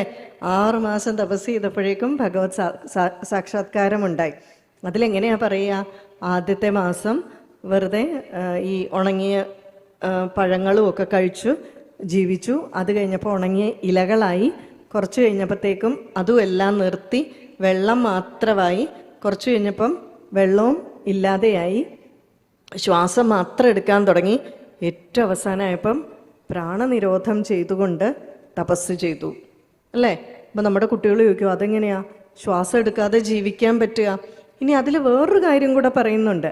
പ്രാണനിരോധം, പ്രാണനെ പിടിച്ചുകൊണ്ട് തപസ് ചെയ്തപ്പോൾ ചുറ്റുമുള്ള എല്ലാ ദേവന്മാർക്കും എല്ലാവർക്കും ശ്വാസം മുട്ടിത്തുടങ്ങി, അവർക്ക് പ്രാണതടസ്സമുണ്ടായി എന്ന്. നമ്മുടെ കുട്ടികൾ എന്ത് ചോദിക്കും? കുട്ടികൾ സ്വാഭാവികമായിട്ട് ചോദിക്കും, ഞാനിവിടെ മൂക്കെ പിടിച്ച് ശ്വാസം വിടാതിരുന്ന ഇവിടെ ഇരിക്കുന്നവർക്ക് എങ്ങനെയാ ശ്വാസതടസ്സം ഉണ്ടാവുക അല്ലേ? പുരാണത്തെ, ഭാഗവതം ഒരു പുരാണാണ്, ഏത് രീതിയിൽ സമീപിക്കണം എന്നാണ് പറയുന്നത്. അപ്പം നമുക്കത് മനസ്സിലാകുന്നില്ല എങ്കിൽ അതിനൊരു ലോജിക്കുണ്ട്. ഗുരുക്കന്മാരോട് ചോദിച്ച് മനസ്സിലാക്കാനുള്ളൊരു സ്റ്റെപ്പ് എടുക്കണം. അതിനു വേണ്ടിയിട്ടാണ് ചെയ്യാം. ഇവിടെ പറയുന്നു, എല്ലാവരും തപസ് ചെയ്യുമ്പോൾ ഈ പുരാണങ്ങളിൽ വെടിയും പുകയും ഉണ്ടാകുന്നതായിട്ട് പറയുന്നില്ല. ചില ആളുകൾ തപസ് ചെയ്യുമ്പോൾ മാത്രമേ ഉള്ളൂ. ചില ഋഷീശ്വരന്മാരൊക്കെ തപസ് ചെയ്യുമ്പോൾ ഒരു പ്രശ്നവും ഇല്ല. അപ്പോൾ പറയുന്നു, എങ്ങനെയുള്ളവർ തപസ് ചെയ്യുമ്പോഴാണ് ഈ വെടിയും പുകയും മറ്റുള്ളവർക്ക് ബുദ്ധിമുട്ടുണ്ടാകുന്നത്? ആരാണോ സ്വാർത്ഥ ബുദ്ധിക്കായിട്ട് തപസ് ചെയ്യുന്നത്, അവർ തപസ് ചെയ്യുമ്പോൾ ബാക്കിയുള്ളവർക്ക് ബുദ്ധിമുട്ടുണ്ടാവും. ധ്രുവൻ മോക്ഷത്തിന് വേണ്ടിയിട്ടാണോ തപസ് ചെയ്തേ? അച്ഛൻ തന്നെ സിംഹാസനത്തിൽ നിന്ന് ഇറക്കി വിട്ടു, രണ്ടാനമ്മയുടെ വാക്ക് കേട്ടിട്ട്. അപ്പം എന്താ മനസ്സിൽ? സിംഹാസനത്തിൽ കയറിയിരിക്കണം അല്ലേ, തിരിച്ചു പിടിക്കണം. അപ്പോൾ സ്വാർത്ഥ ബുദ്ധിയാണ്. പക്ഷെ 6-ാം മാസത്തിൽ ധ്രുവൻ എന്ത് സങ്കടപ്പെടുന്നുണ്ടെന്നറിയാമോ? പിന്നെ ഈ 6 മാസം തപസ് ചെയ്ത് ഋഷീശ്വരന്മാർ കോടാനുകോടി വർഷങ്ങൾ തപസ് ചെയ്തിട്ടും കിട്ടാത്ത ദർശന ഭാഗ്യ ധ്രുവചരിതത്തിൽ പറയുന്നില്ലേ? എത്രയോ മുകളിലത്തെ ലോകങ്ങളിലുള്ളവർക്ക് പോലും കിട്ടാത്ത സൗഭാഗ്യമാണ് നിനക്ക് കിട്ടിയിരിക്കുന്നത് എന്ന് പറയുന്നുണ്ട്. എന്നിട്ട് ആ ഭഗവാൻ മുന്നിൽ വന്നപ്പോൾ ആ സാക്ഷാത്കാരം ചോദിക്കാൻ തോന്നിയില്ല, സിംഹാസനം ചോദിക്കാൻ തോന്നി അല്ലേ? രാജാവിനെ കണ്ടിട്ട് 2 നെല്ലിക്ക ചോദിക്കണോ അല്ലേ? രാജാവിന് അടുക്ക ചെല്ലുമ്പം ആ രാജാവിൽ നിന്ന് കിട്ടുന്നതിന് ചേരുന്ന രീതിയിൽ ചോദിക്കണ്ടേ? ധ്രുവൻ അതിൻ്റെ വലിയൊരു പശ്ചാത്താപം പിന്നീട് കാണിക്കുന്നുണ്ട്. അപ്പം ഇവിടെ പറയുന്നു, ധ്രുവൻ എന്തുകൊണ്ട് തപസ് ചെയ്തപ്പോൾ ബാക്കിയുള്ളവർക്ക് ബുദ്ധിമുട്ടുണ്ടായി? ധ്രുവൻ തപസ് ചെയ്യുന്നത് സിംഹാസനത്തിനാണ്. സിംഹാസനത്തിന് വേണ്ടി തപസ് ചെയ്താൽ ആരുടെയൊക്കെയോ കസേര പോകും. അവർക്കൊക്കെ ബുദ്ധിമുട്ടുണ്ടാവുമോ? ആ ബുദ്ധിമുട്ടാണ് തപം, ചൂട് അല്ലേ? ദുഃഖത്തിന് തപം എന്നല്ലേ പറയുക, ചൂട്. അപ്പോൾ നമ്മൾ സ്വാർത്ഥതയ്ക്കായി എന്ത് പ്രവൃത്തി ചെയ്താലും അതാരെയെങ്കിലുമൊക്കെ ദോഷമായിട്ട് ബാധിക്കും. ധ്രുവചരിതം കാണിച്ചു തരികയാണ്. എത്ര മനോഹരമായിട്ടാണ് ഇതിലെ ഓരോ ചരിതവും നമുക്ക് കാണിച്ചു തരുന്നത് ഭാഗവതത്തിൽ. ഇതിൽ ഏത് പുരാണം എടുത്തു കഴിഞ്ഞാലും നമ്മൾ ഇതേ രീതിയിലൊന്ന് മനസ്സിലാക്കാൻ ശ്രമിച്ചു കഴിഞ്ഞാൽ നമുക്കൊരു ബുദ്ധിമുട്ടുമില്ല. പക്ഷേ ഏതൊക്കെയോ ഈ പറയുന്നത് പോലെ കാലഘട്ടത്തിൽ ഇവയെല്ലാം നമുക്കുള്ളതല്ല, ഔട്ട്ഡേറ്റഡ് ആണ് എന്ന് ചിന്തിക്കാൻ തുടങ്ങിയത് തൊട്ട് നമുക്കാകെ പ്രശ്നങ്ങളും ഉണ്ടായി അല്ലേ? പക്ഷെ നമ്മളുടെ ഈ വിദ്യാഭ്യാസ പദ്ധതിയിൽ ഇതുപോലുള്ളവ ഉൾപ്പെടുത്തേണ്ടതിൻ്റെ ആവശ്യം രാവിലെ പറഞ്ഞതിൻ്റെ ഒരു ബാക്കി പത്രമായിട്ട് പറയുകയാണ്. ഇപ്പം ശരിക്കും പറഞ്ഞാൽ ഭാഗവതമൊക്കെ നല്ല രീതിയിൽ നമ്മുടെ കുട്ടികളെ പഠിപ്പിക്കുകയാണെന്ന് വയ്ക്കുക, പ്രായോഗിക ജീവിതത്തിൽ ഉപയോഗിക്കാവുന്ന രീതിയിൽ. ഈ മഹാഭാരതത്തിലും രാമായണത്തിലും ഇല്ലാത്ത പ്രശ്നം ആർക്കെങ്കിലും വന്നിട്ടുണ്ടോ? ഇല്ലേ? ശരിയല്ലേ? അപ്പോൾ ഇതൊക്കെ ശരിക്ക് പഠിച്ചാൽ നമുക്ക് ഉടനെ നമുക്ക് ആ പ്രശ്നം വരുമ്പോൾ നമുക്ക് തോന്നും ഇതിനെ എങ്ങനെ സോൾവ് ചെയ്യും, how to deal with this അല്ലേ? ഇതിനെ എങ്ങനെ നമുക്ക് ഫേസ് ചെയ്യാൻ പറ്റും എന്നുള്ള തോന്നൽ വരും. പക്ഷെ അതിനാദ്യമേ നമ്മൾ ഇതിനെ പഠിക്കണം. പക്ഷെ പലപ്പോഴും ഇന്നത്തെ തലമുറയുടെ ഒരു പ്രത്യേകത എന്താണെന്ന് വെച്ചാൽ ഇവയെല്ലാം മാറി നിന്ന് നോക്കിക്കൊണ്ട് വിമർശിക്കുക എന്നുള്ള ഒരു പദ്ധതിയാണ്. ചിദാനന്ദപുരി സ്വാമിജിക്കുണ്ടായ ഒരു അനുഭവം പറയുന്നുണ്ട്. ഒരു ദിവസം ചിദാനന്ദപുരി സ്വാമിജി ഒരു ബസ്സിൽ യാത്ര ചെയ്യായിരുന്നു. അപ്പോൾ കൂടെ ഒരാളും ഉണ്ട്, ബസ്സിൽ അധികം ആളുകളൊന്നുമില്ല. സ്വാമിജി അദ്ദേഹമായിട്ടിരുന്ന് സംസാരിക്കുകയാണ്. സംസാരിച്ചുകൊണ്ടിരുന്നപ്പോൾ ഒരു സ്റ്റോപ്പിൽ ബസ് നിർത്തി ഒരു ആൺകുട്ടി കയറി വന്ന് നേരെ ഇവരുടെ അടുക്ക തന്നെ വന്നിരുന്നു. 3 പേർക്ക് ഇരിക്കാവുന്ന സീറ്റാണ്. നേരെ വന്നിരുന്നിട്ട് സ്വാമിജിയോടൊരു ചോദ്യം, എന്താ ഇല്ലാത്തൊരു ഈശ്വരനെ അങ്ങ് കണ്ടു കളയാമെന്ന് വിചാരിച്ചിട്ടാണോ കാവ്യമൊക്കെ ഉടുത്തിറങ്ങിയിരിക്കുന്നത്? നേരെ ചോദിക്കുകയാണ്. അപ്പം സ്വാമിജി ആദ്യം ഒന്നും മിണ്ടിയില്ല. സ്വാമിജി വിചാരിച്ചു ഇവൻ ആരാണെന്നൊക്കെ ഒന്ന് മനസ്സിലാക്കിയിട്ട് നമ്മൾ പറയുന്നതൊക്കെ വല്ലതും തലയിൽ കയറാൻ മാത്രം ഒരു മാനസികാവസ്ഥയുണ്ടോ എന്നൊക്കെ ഒന്ന് ആലോചിച്ചിട്ട് പറയാമെന്ന് വിചാരിച്ചു. അപ്പോൾ സ്വാമിജി ഒന്നും മിണ്ടിയില്ല. അത് കഴിഞ്ഞ് സ്വാമിജി കുട്ടിയോട് പേരെന്താണെന്നൊക്കെ ചോദിച്ചു, എവിടെ നിന്നാണ് വരുന്നത്, എന്താ പഠിക്കുന്നത്. അപ്പോൾ സ്വാമിജി എന്ത് ചെയ്തു, മനഃപൂർവ്വം ഡെലിബറേറ്റ്ലി കുറേ ഇംഗ്ലീഷ് വാക്ക് ഉപയോഗിച്ചു. മലയാളിക്ക് ആകെ പേടിയുള്ളത് ഇംഗ്ലീഷിനെയാണ് അല്ലേ? അത് കേട്ട് കഴിയുമ്പോഴേ മലയാളിക്ക് ആകെ വെപ്രാളാവും. അപ്പോൾ കുറേ ഇംഗ്ലീഷും നല്ല പദപ്രയോഗമൊക്കെ കേട്ട് കഴിഞ്ഞപ്പോൾ ഈ കുട്ടിക്ക് കുറച്ച് മയവായി. ഈ കുട്ടി യൂണിവേഴ്സിറ്റിയിൽ PhD ചെയ്യുന്ന ഒരു വിദ്യാർത്ഥിയാണ്, സയൻസിൽ. കാര്യങ്ങളെല്ലാം മനസ്സിലാക്കി. അത് കഴിഞ്ഞപ്പോൾ സ്വാമിജി ചോദിച്ചു, അല്ല ഇപ്പം എന്തോ കുറച്ചു മുമ്പ് എന്നോട് എന്തോ ഒരു ചോദ്യം ചോദിച്ചായിരുന്നല്ലോ, ഒന്നും അറിയാൻ മേലാത്തതുപോലെ. അപ്പോൾ ഈ കുട്ടിക്ക് കുറച്ച് മയത്തിലായി. ഈ കുട്ടി പറഞ്ഞു, അല്ല ഇല്ലാത്തൊരു ഈശ്വരനെ കാണാൻ വേണ്ടിയിട്ടാണോ അങ്ങിങ്ങനെ നടക്കുന്നത്? അപ്പോൾ സ്വാമിജി പറഞ്ഞു, ഇല്ലാത്തൊരു ഈശ്വരനോ? ഈശ്വരനുണ്ടല്ലോ. അപ്പോൾ ഈ കുട്ടി പറഞ്ഞു, ഉണ്ടെങ്കിൽ കാണണ്ടേ? അപ്പോൾ സ്വാമിജി പറഞ്ഞു, ഞാൻ ചില ചോദ്യങ്ങൾ ചോദിക്കട്ടെ, പറയാവോ? അപ്പം നമ്മളിപ്പോൾ എവിടെയാണ് ഇരിക്കുന്നത്? ബസ്സിൽ. അപ്പോൾ ബസ് എന്ത് ചെയ്യുന്നു? ബസ് ഓടിക്കൊണ്ടിരിക്കുന്നു. കൃത്യമായിട്ട് മറുപടിയൊക്കെ പറയുന്നുണ്ട്. ബസ് എങ്ങനെയാണ് ഓടുന്നത്? അപ്പോൾ ഈ കുട്ടി പറഞ്ഞു, ഡ്രൈവർ ഓടിച്ചിട്ടാണ് ഓടുന്നത്. സ്വാമിജി പറഞ്ഞു, ഞാൻ LKG പഠിക്കുന്ന കുട്ടിയോടല്ല ചോദിക്കുന്നത് ബസ് എങ്ങനെയാണ് ഓടുന്നതെന്ന്. സയൻസിൽ PhD ചെയ്യുന്ന ഒരു വിദ്യാർത്ഥിയോട് ചോദിക്കുകയാണ് ബസ് എങ്ങനെയാണ് ഓടുന്നത്. അപ്പോഴേക്കും പെട്ടെന്ന് സൈലൻ്റായി. കുറച്ച് നേരം ആലോചിച്ചിട്ട് പറഞ്ഞു, മെക്കാനിക്കൽ എനർജി കൊണ്ടാണ് ബസ് ഓടുന്നത്, അതായത് യാന്ത്രിക ഊർജം. അപ്പോൾ സ്വാമിജി പറഞ്ഞു, അല്ല ഈ യാന്ത്രിക ഊർജം കൊണ്ടാണ് ഓടുന്നതെന്ന് എനിക്കെങ്ങനെ മനസ്സിലാക്കാൻ പറ്റും? അപ്പോൾ ഈ കുട്ടി പറഞ്ഞു, അത് മീറ്റർ നോക്കിയാൽ മതി, മീറ്റർ റീഡിങ്. സ്വാമിജി പറഞ്ഞു, സുഹൃത്തെ, അക്ഷരാഭ്യാസമില്ലാത്ത ഒരാളോട് മീറ്റർ റീഡിങ് നോക്കാൻ പറഞ്ഞാൽ എങ്ങനെയാ? അപ്പോൾ ഈ കുട്ടി പറഞ്ഞു, അതിനതിൻ്റെ തിയറി പഠിക്കണം. അപ്പോൾ പറഞ്ഞു, കാണാൻ സാധിക്കാത്ത ഊർജത്തിനെ മനസ്സിലാക്കണമെങ്കിൽ അതിൻ്റെ തിയറി പഠിക്കണം അല്ലേ? അപ്പോൾ സ്വാമിജി പറഞ്ഞു, അങ്ങനെയാണെങ്കിൽ കാണാൻ സാധിക്കാത്ത ഈശ്വരനെ മനസ്സിലാക്കണമെങ്കിൽ എന്ത് ചെയ്യണം? അതിന് പറഞ്ഞിരിക്കുന്ന തിയറിയും അടിസ്ഥാന ഗ്രന്ഥങ്ങളും പുസ്തകങ്ങളും അവർ പറഞ്ഞിരിക്കുന്ന രീതിയിൽ റൂട്ടിൽ കൂടെ പോയി നോക്കണം. ഇപ്പം ഞാൻ പറഞ്ഞില്ലേ, നല്ല കുട്ടി ഉണ്ടാകണമെങ്കിൽ ഒരു 10 മാസം ഒന്ന് ശ്രമിച്ചു നോക്കൂ. ആ റൂട്ടിൽ കൂടി പോകാതെ മാറി നിന്ന് ഇതെല്ലാം കള്ളത്തരമാണ് എന്ന് പറയുന്ന ഒരു കുറേ ആണെങ്കിലുമുള്ള യുവജനങ്ങളുടെ ഒരു പ്രതിനിധിയാണ് ഈ കുട്ടി എന്ന് സ്വാമിജി പറയുകയാണ്. സ്വാമിജി പറയുന്നു, അതിന് പകരം എന്ത് ചെയ്യണം? ശാസ്ത്രീയമായും യുക്തിഭദ്രമായും ഇവയെ സമീപിക്കുക. അല്ലാതെ ഇതല്ല ചെയ്യേണ്ടത്. നമ്മുടെ കുട്ടികളിൽ നിന്ന് ഏറ്റവും കൂടുതൽ ഇതാണ് ചെയ്യുന്നത്. ശാസ്ത്രീയമായും യുക്തിഭദ്രമായും. ഇതൊക്കെ പറയുമ്പോൾ ഇതൊക്കെ എന്താണെന്ന് വിചാരിക്കും. ശാസ്ത്രീയമായി എന്ന് പറഞ്ഞാൽ വലിയ ബുദ്ധിമുട്ടൊന്നുമില്ല. മുമ്പ് പറഞ്ഞതുപോലെ മുൻധാരണകളെ അടിസ്ഥാനമാക്കി ഒരു തീരുമാനത്തിലെത്തരുത്. കൃത്യമായിട്ട് ശാസ്ത്രീയമായ പഠനങ്ങൾ, തെളിവുകളുടെ അടിസ്ഥാനത്തിൽ തീരുമാനത്തിലെത്തുക. നീ യുക്തിഭദ്രം എങ്ങനെയാണ്? നമ്മൾ പറയും കണ്ണുകൊണ്ട് കണ്ടാലേ വിശ്വസിക്കത്തുള്ളൂ അല്ലേ? ടി വിക്ക് റിമോട്ടിനോടൊക്കെ എന്നാ സംഭവിക്കുന്നത് കാണുന്നുണ്ടോ? ഒന്നും സംഭവിക്കുന്നില്ല. മൊബൈലിൻ്റെ സിഗ്നൽ എവിടുന്നാ വരുന്നത്? അറിയുമെങ്കിൽ നമ്മളിങ്ങനെ ഇങ്ങനെ ഇങ്ങനെ ഇങ്ങനെ പിടിച്ചുകൊണ്ട് പോവുമോ? മൊബൈലിൻ്റെ സിഗ്നൽ എവിടുന്നാ വരുന്നതെന്ന് അതൊക്കെ നമുക്ക് വിശ്വസിക്കാം. പക്ഷേ ഇത് മാത്രം വിശ്വസിക്കാൻ പറ്റില്ല. അപ്പം യുക്തിഭദ്രമായിട്ട് ചിന്തിക്കുക എന്ന് പറയുന്നത് സ്വാമിജി പറയുന്നു, കണ്ടതിനെ വെച്ച് കാണാത്തതിനെ അനുമാനിക്കുന്നു. ഇപ്പോൾ ദൂരെ ഒരിടത്ത് ആചാര്യന്മാർ സ്ഥിരം പറയുന്ന, ഉപനിഷത്തിലും മറ്റും പറയുന്ന ഉദാഹരണം, ദൂരെ ഒരിടത്ത് പുക കണ്ടു. പുക കണ്ടാൽ നമ്മൾ എന്ത് പറയും? അവിടെ തീയുണ്ട്.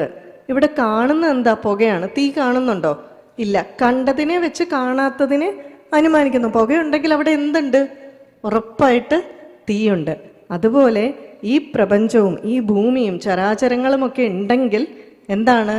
അതിലും കഴിവുള്ള, അതിനെ സൃഷ്ടിച്ച എന്തോ ഉണ്ട്. അത് ആ ലോജിക്ക് കുറേ അധികം വലുതാണ്. അത് പറയാൻ മാത്രം നമുക്ക് സമയമില്ല. ഇതാണ് യുക്തിഭദ്രമായിട്ടുള്ള ചിന്ത. ഈ രീതിയിൽ യുക്തിഭദ്രമായിട്ട് നമ്മളിതിനെ സമീപിക്കുക. അങ്ങനെയാണെങ്കിൽ നമുക്ക് ശബരിമല പ്രശ്നം വന്നപ്പോഴൊന്നും ഒരു കൺഫ്യൂഷനും വരകില്ല. ആചാരപ്രഭവോ ധർമ്മ ധർമ്മസ്യ പ്രഭുരച്യുത. അത് പഠിച്ചിരുന്നെങ്കിൽ നമുക്ക് വിഷമം വരുമോ? സംശയം വരുമോ? ആചാരം വേണമെന്ന് വ്യാസഭഗവാൻ വിഷ്ണു സഹസ്രനാമത്തിൽ പറഞ്ഞിട്ടുണ്ട്. ആചാരത്തിൽ നിന്ന് ധർമ്മം ഉദ്ഭവിക്കുന്നു. ധർമ്മം, ആ ധർമ്മം എന്ന് പറയുന്നത് എന്താണ്? ഭഗവാൻ. ആചാരപ്രഭവോ ധർമ്മ ധർമ്മസ്യ പ്രഭുരച്യുത. മാത്തമാറ്റിക്സിൽ കുഞ്ഞിലെ നമ്മൾ പഠിക്കില്ലേ? A equal to B, if A equal to B, B equal to C, then A equal to C. അപ്പോൾ ഇവിടെ ആചാരം ഈക്വൽ ടു ധർമ്മം, ധർമ്മം ഈക്വൽ ടു ഭഗവാൻ ആണെങ്കിൽ ആചാരം ഈക്വൽ ടു ഭഗവാൻ. ഒരു സംശയത്തിൻ്റെ ആവശ്യമില്ല. പക്ഷെ നമുക്ക് പലപ്പോഴും കൺഫ്യൂഷൻ വരുന്ന എന്തുകൊണ്ടാണ്? ഈ ഗ്രന്ഥങ്ങൾ വേണ്ട രീതിയിൽ വായിച്ചു നോക്കാത്തത് കൊണ്ടാണ്. നമ്മുടെ ജീവിതഘട്ടത്തിൽ മുന്നേറുമ്പോൾ നമുക്ക് പല സംശയങ്ങൾ വരും, ശരി ഏത് തെറ്റേത് എന്ന്. അപ്പോൾ നമുക്ക് ആധികാരികമായിട്ടുള്ളൊരു മറുപടി കിട്ടണ്ടേ? അതിനുള്ള അടിസ്ഥാനപരമായിട്ടുള്ള അറിവുകൾ ഉൾക്കൊള്ളുന്നതാണ് ഈ വേദങ്ങൾ. ശ്രീകൃഷ്ണൻ പോലും അർജുനന് ഉപദേശം കൊടുക്കുമ്പോൾ ഇടയ്ക്കിടയ്ക്ക് പറയും, എന്നൊക്കെ അർജുന പൗരാണികരായിട്ടുള്ള ഋഷീശ്വരന്മാർ പറയുന്നു എന്ന്. ഭഗവാൻ ഈ പൗരാണികരായിട്ടുള്ള ഋഷീശ്വരന്മാരെ കൂട്ടുപിടിക്കേണ്ട വല്ല ആവശ്യമുണ്ടോ എന്നൊക്കെ അർജുന ഞാൻ പറയുന്നു എന്നങ്ങ് പറഞ്ഞാൽ പോരെ. ഭഗവാൻ പോലും ആധികാരികമായിട്ട് എടുക്കുന്നത് ആരെയാണ്? പൗരാണികരായിട്ടുള്ള ഋഷീശ്വരന്മാരുടെ വാക്കുകൾ. ആ ഋഷീശ്വരന്മാരുടെ വാക്കുകൾ എല്ലാ കാലവും റെലവൻ്റാണ്, പ്രസക്തമാണ്. ആ ഒരൊറ്റ ഉദാഹരണം കൂടി പറഞ്ഞിട്ട് ഞാൻ ഈ സത്സംഗം സമാപിപ്പിക്കുകയാണ്. രാമായണത്തിൽ ഒരു രംഗമുണ്ട്, ധാരാളം വേദിയിൽ പറഞ്ഞിരിക്കുന്നതാണ്, കേട്ടാൽ ക്ഷമിക്കുക. സീതാദേവിക്ക് രാവണനെ കണ്ടപ്പോൾ എന്തുകൊണ്ട് അബദ്ധം പറ്റി? ഒന്ന്, രാവണൻ സന്യാസിയുടെ വേഷത്തിൽ വന്നു. രണ്ട്, നല്ല വർത്തമാനമൊക്കെ പറഞ്ഞു. അത് കേട്ട് സീത വിശ്വസിച്ചു. ശരിയല്ലേ? നമ്മൾ ശ്രദ്ധിച്ചാൽ അറിയാം, ഏത് അധർമ്മവും ആദ്യം നമ്മുടെ മുന്നിലെത്തുന്നത് ധർമ്മത്തിൻ്റെ രൂപത്തിലാണ്. ശൂർപ്പണഖ എങ്ങനെയാണ് വന്നേ? സുന്ദരിയായിട്ടാണ് വന്നേ. മാരീചൻ എങ്ങനെയാണ് വന്നേ? പൊന്മാനായിട്ടാണ് അല്ലേ? എല്ലാം ഇങ്ങനെ നല്ല രൂപത്തിൽ വരും. ഇതിനെ തിരിച്ചറിയാനുള്ള കഴിവ് നമുക്ക് വേണം. പക്ഷേ സീതയ്ക്ക് അവിടെ അബദ്ധം പറ്റി. രാവണൻ സന്യാസി വേഷത്തിൽ വന്നപ്പോൾ സന്യാസിയാണെന്ന് വിചാരിച്ചു. പിന്നെ രാവണൻ കുറേ നല്ല വർത്തമാനമൊക്കെ പറഞ്ഞു, വിശ്വസിച്ചു. ഇവിടെ വാൽമീകി മഹർഷി പറയുന്നുണ്ട്, ന വേഷം വിശ്വസേൽ പ്രാജ്ഞോ വേഷോ ദോഷായ കൽപ്പതേ.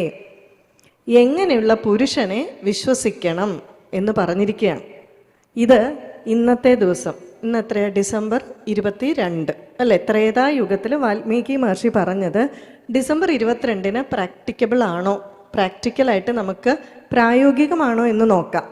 ഇവിടെ പറയുന്നു വാൽമീകി മഹർഷി, ന വേഷം വിശ്വസേൽ പ്രാജ്ഞോ, എങ്ങനെയുള്ള പുരുഷനെ വിശ്വസിക്കണം.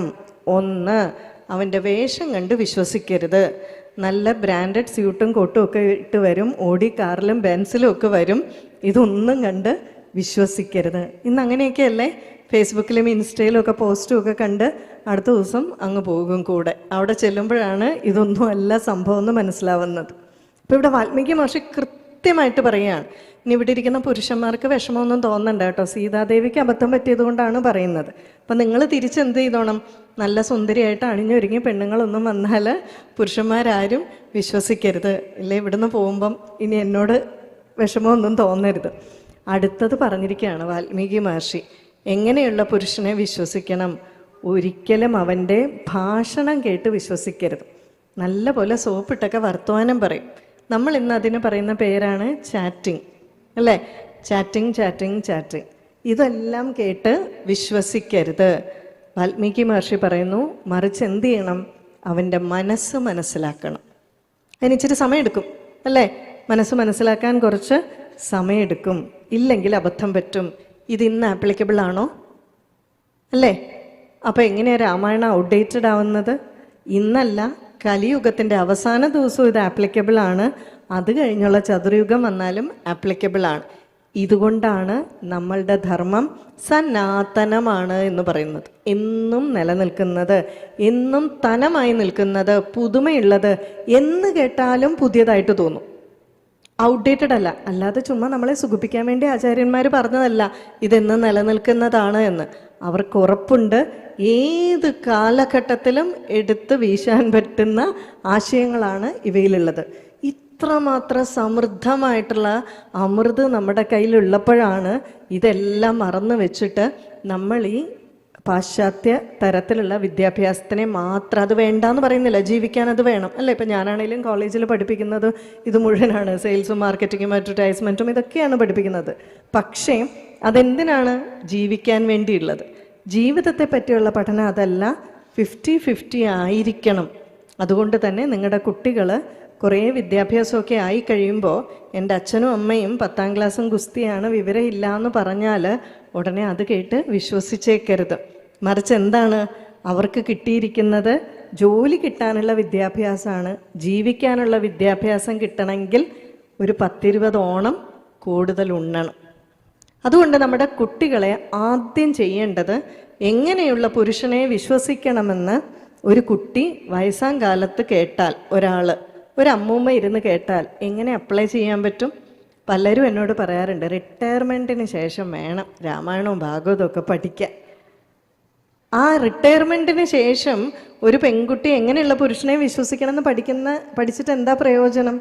അതുകൊണ്ടാണ് ചെറിയ കാലഘട്ടത്തിലെ കുട്ടികളെ മതപാഠശാലയ്ക്ക് വിടണം, നിർബന്ധിച്ച് സത്സംഗത്തിന് കൊണ്ടിരുത്തണം. ഇപ്പോൾ ഇവിടെയൊക്കെ എത്ര കുട്ടികളുണ്ടെന്ന് എനിക്കറിയില്ല. ഇപ്പം ഇന്നൊക്കെ സ്കൂളുള്ള ദിവസം ആയതുകൊണ്ടായിരിക്കാം, പക്ഷെ നിർബന്ധിച്ച് കൊണ്ടിരുത്തണം. സ്കൂളിലാണെങ്കിൽ നമ്മൾ നിർബന്ധിച്ച് വിടും, പോവണ്ടെന്ന് കുട്ടി പറഞ്ഞാലും. പല്ലൊക്കെ നമ്മൾ മുറുക്ക വെച്ച് തേപ്പിക്കും. നമുക്ക് ഉറച്ച വിശ്വാസം, ബോധ്യമുണ്ട് കുഞ്ഞിൻ്റെ നല്ലതിനാണ്. മതപാഠശാലയ്ക്ക് വിടുന്ന കാര്യം ചോദിക്കുമ്പം നമ്മൾ പറയും അവനൊരു ഇൻട്രസ്റ്റ് ഇല്ല എന്ന്. ശരിക്കും പറഞ്ഞാൽ മതപാഠശാലയിൽ വിടുന്നത് നമ്മുടെ കുഞ്ഞിൻ്റെ നല്ലതിനാണ് എന്നുള്ള ബോധ്യം നമുക്കില്ലാത്തത് കൊണ്ടാണ്. അതുകൊണ്ട് ഒരിക്കലും കുട്ടികൾ പറഞ്ഞാൽ കേൾക്കുന്നില്ല, റിബലാണ്, അവർക്ക് ഭഗവത് കാര്യങ്ങളിൽ വിശ്വാസമില്ല എന്ന് പറഞ്ഞാൽ അത് അവരുടെ കുറ്റമല്ല, പൂർണ്ണമായിട്ടും അച്ഛനമ്മമാരുടെ തെറ്റാണ്. അതുകൊണ്ട് തന്നെ അത് മനസ്സിലാക്കി വീട്ടിൽ പോയി യുദ്ധമൊന്നും ചെയ്യാതെ ഈ തെറ്റിൽ ഇങ്ങനെ ആയി തീർന്നതിൽ നമുക്കും കൂടെ പങ്കുണ്ടെന്ന് മനസ്സിലാക്കി രണ്ടുപേരും സ്നേഹത്തോടെ ഈശ്വര വിശ്വാസത്തോടെ ഭഗവാനോട് പ്രാർത്ഥിച്ച് കഴിഞ്ഞുകൂടിയാൽ ശാന്തമായിട്ടുള്ള ഒരു കുടുംബജീവിതവും നമുക്ക് ഉണ്ടാവും. അതുകൊണ്ട് നമ്മുടെ ഇതിഹാസങ്ങളെയും പുരാണങ്ങളെയും എല്ലാ കാലവും നമ്മുടെ ജീവിതത്തിൽ പ്രായോഗികമായി ഉപയോഗിക്കാനുള്ള പദ്ധതികൾ എന്നുള്ള കാഴ്ചപ്പാടിൽ വേണം ദയവ് ചെയ്ത് കാണാൻ. ഇനിയുള്ള എല്ലാ സത്സംഗങ്ങളും ആ രീതിയിൽ നിങ്ങൾ കാണും എന്ന് പ്രതീക്ഷിച്ചുകൊണ്ട് പറഞ്ഞ എല്ലാ വാക്കുകളും ഭഗവാന്റെ പാതാരവിന്ദങ്ങളിൽ സമർപ്പിക്കുന്നു. എനിക്ക് ഈ ഒരു പ്രഭാഷണത്തിൽ പ്രത്യേകമായിട്ട് നന്ദി പറയാനുള്ളത് വിജയമേനോൻ സാറിനോടാണ്. വിളിച്ച ആദ്യത്തെ ദിവസം തൊട്ട് എന്നെ കൃത്യമായിട്ട് വിളിച്ച കാര്യങ്ങളെല്ലാം ബോധിപ്പിച്ച് വരുന്ന വഴിക്കും കാര്യങ്ങളെല്ലാം ഇത്രയും ദൂരെ നിന്ന് വളരെ നേരത്തെ പുറപ്പെട്ടതാണ്, എല്ലാം അന്വേഷിച്ച് കൃത്യമായിട്ട് എന്താ പറയുക, ഒരു അച്ഛനെ പോലെ കൂടെ നിന്ന് കരുതിയ ആളാണ്. എത്ര നന്ദി പറഞ്ഞാലും ഈ സ്നേഹത്തിന് മതിയാവില്ല. അതുപോലെ ഇവിടെ വന്നപ്പോഴും അത് എല്ലാ സംഘാടകരും, എൻ്റെ മാമി ഇവിടെയുണ്ട്, ശാന്താമാമിയും ആദ്യം സാറുമായിട്ടാണ് ഡിസ്കഷൻ ഉണ്ടായത് ക്ഷണിക്കുന്ന കാര്യത്തിൽ.